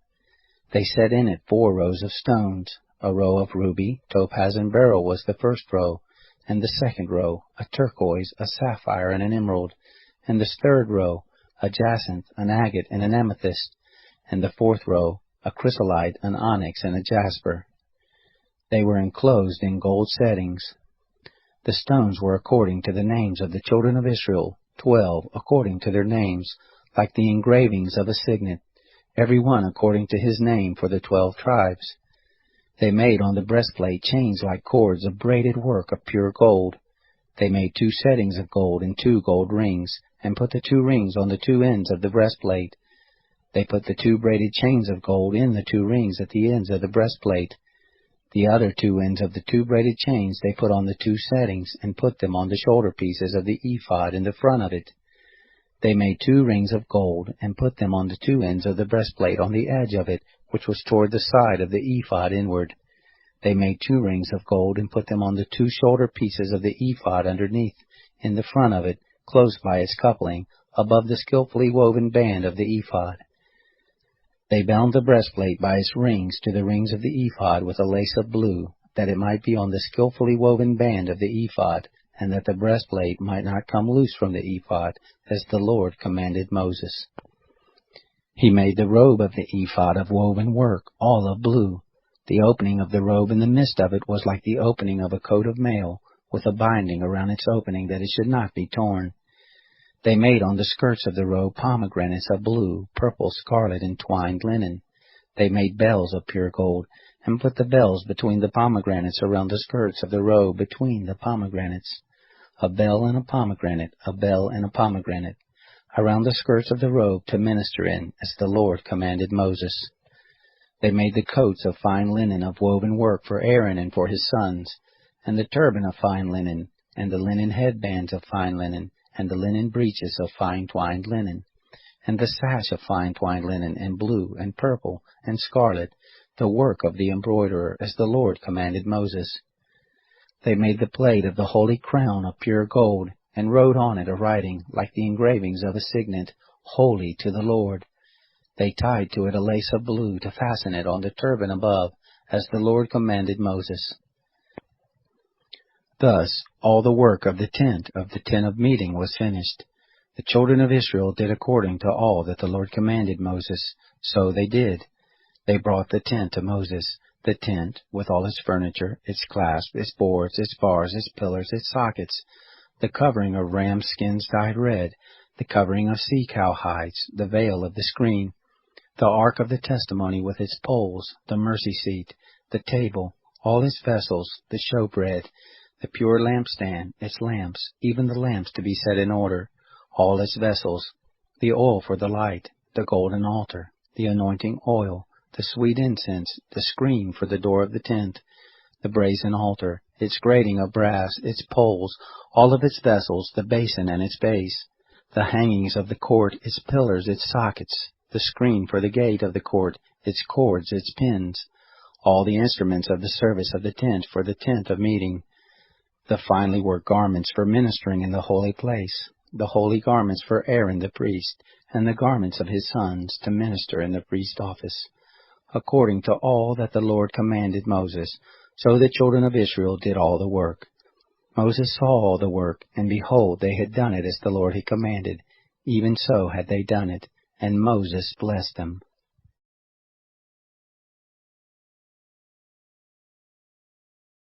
Chapter 40. The Lord spoke to Moses, saying, On the first day of the first month you shall raise up the tent of meeting. You shall put the ark of the testimony in it, and you shall screen the ark with the veil. You shall bring in the table, and set in order the things that are on it. You shall bring in the lampstand, and light the lamps of it.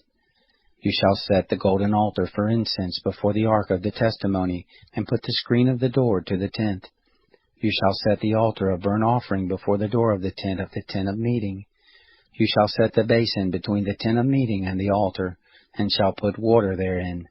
You shall set up the court around it, and hang up the screen of the gate of the court. You shall take the anointing oil and anoint the tent, and all that is in it, and shall make it holy, and all its furniture, and it will be holy. You shall anoint the altar of burnt offering with all its vessels, and sanctify the altar, and the altar will be most holy. You shall anoint the basin and its base, and sanctify it. You shall bring Aaron and his sons to the door of the tent of meeting, and shall wash them with water. You shall put on Aaron the holy garments, and you shall anoint him and sanctify him, that he may minister to me in the priest's office. You shall bring his sons, and put coats on them. You shall anoint them, as you anointed their father, that they may minister to me in the priest's office. Their anointing shall be to them for an everlasting priesthood throughout their generations. Thus did Moses, according to all that the Lord commanded him, so he did. It happened in the first month in the second year, on the first day of the month, that the tent was raised up. Moses raised up the tent, and laid its sockets, and set up the boards of it, and put in the bars of it, and raised up its pillars. He spread the covering over the tent, and put the roof of the tent above on it, as the Lord commanded Moses. He took and put the testimony into the ark, and set the poles on the ark, and put the mercy seat above on the ark. He brought the ark into the tent, and set up the veil of the screen, and screened the ark of the testimony, as the Lord commanded Moses. He put the table in the tent of meeting, on the side of the tent northward, outside of the veil. He set the bread in order on it before the Lord, as the Lord commanded Moses. He put the lampstand in the tent of meeting, opposite the table, on the side of the tent southward. He lit the lamps before the Lord, as the Lord commanded Moses. He put the golden altar in the tent of meeting before the veil, and he burnt incense of sweet spices on it, as the Lord commanded Moses. He put up the screen of the door to the tent. He set the altar of burnt offering at the door of the tent of meeting, and offered on it the burnt offering and the meal offering, as the Lord commanded Moses. He set the basin between the tent of meeting and the altar, and put water therein with which to wash. Moses, Aaron, and his sons washed their hands and their feet there. When they went into the tent of meeting, and when they came near to the altar, they washed, as the Lord commanded Moses. He raised up the court around the tent and the altar, and set up the screen of the gate of the court. So Moses finished the work. Then the cloud covered the tent of meeting, and the glory of the Lord filled the tent. Moses wasn't able to enter into the tent of meeting, because the cloud stayed on it, and the Lord's glory filled the tent. When the cloud was taken up from over the tent, the children of Israel went onward throughout all their journeys. But if the cloud wasn't taken up, then they didn't travel until the day that it was taken up. For the cloud of the Lord was on the tent by day, and there was fire in the cloud by night, in the sight of all the house of Israel throughout all their journeys.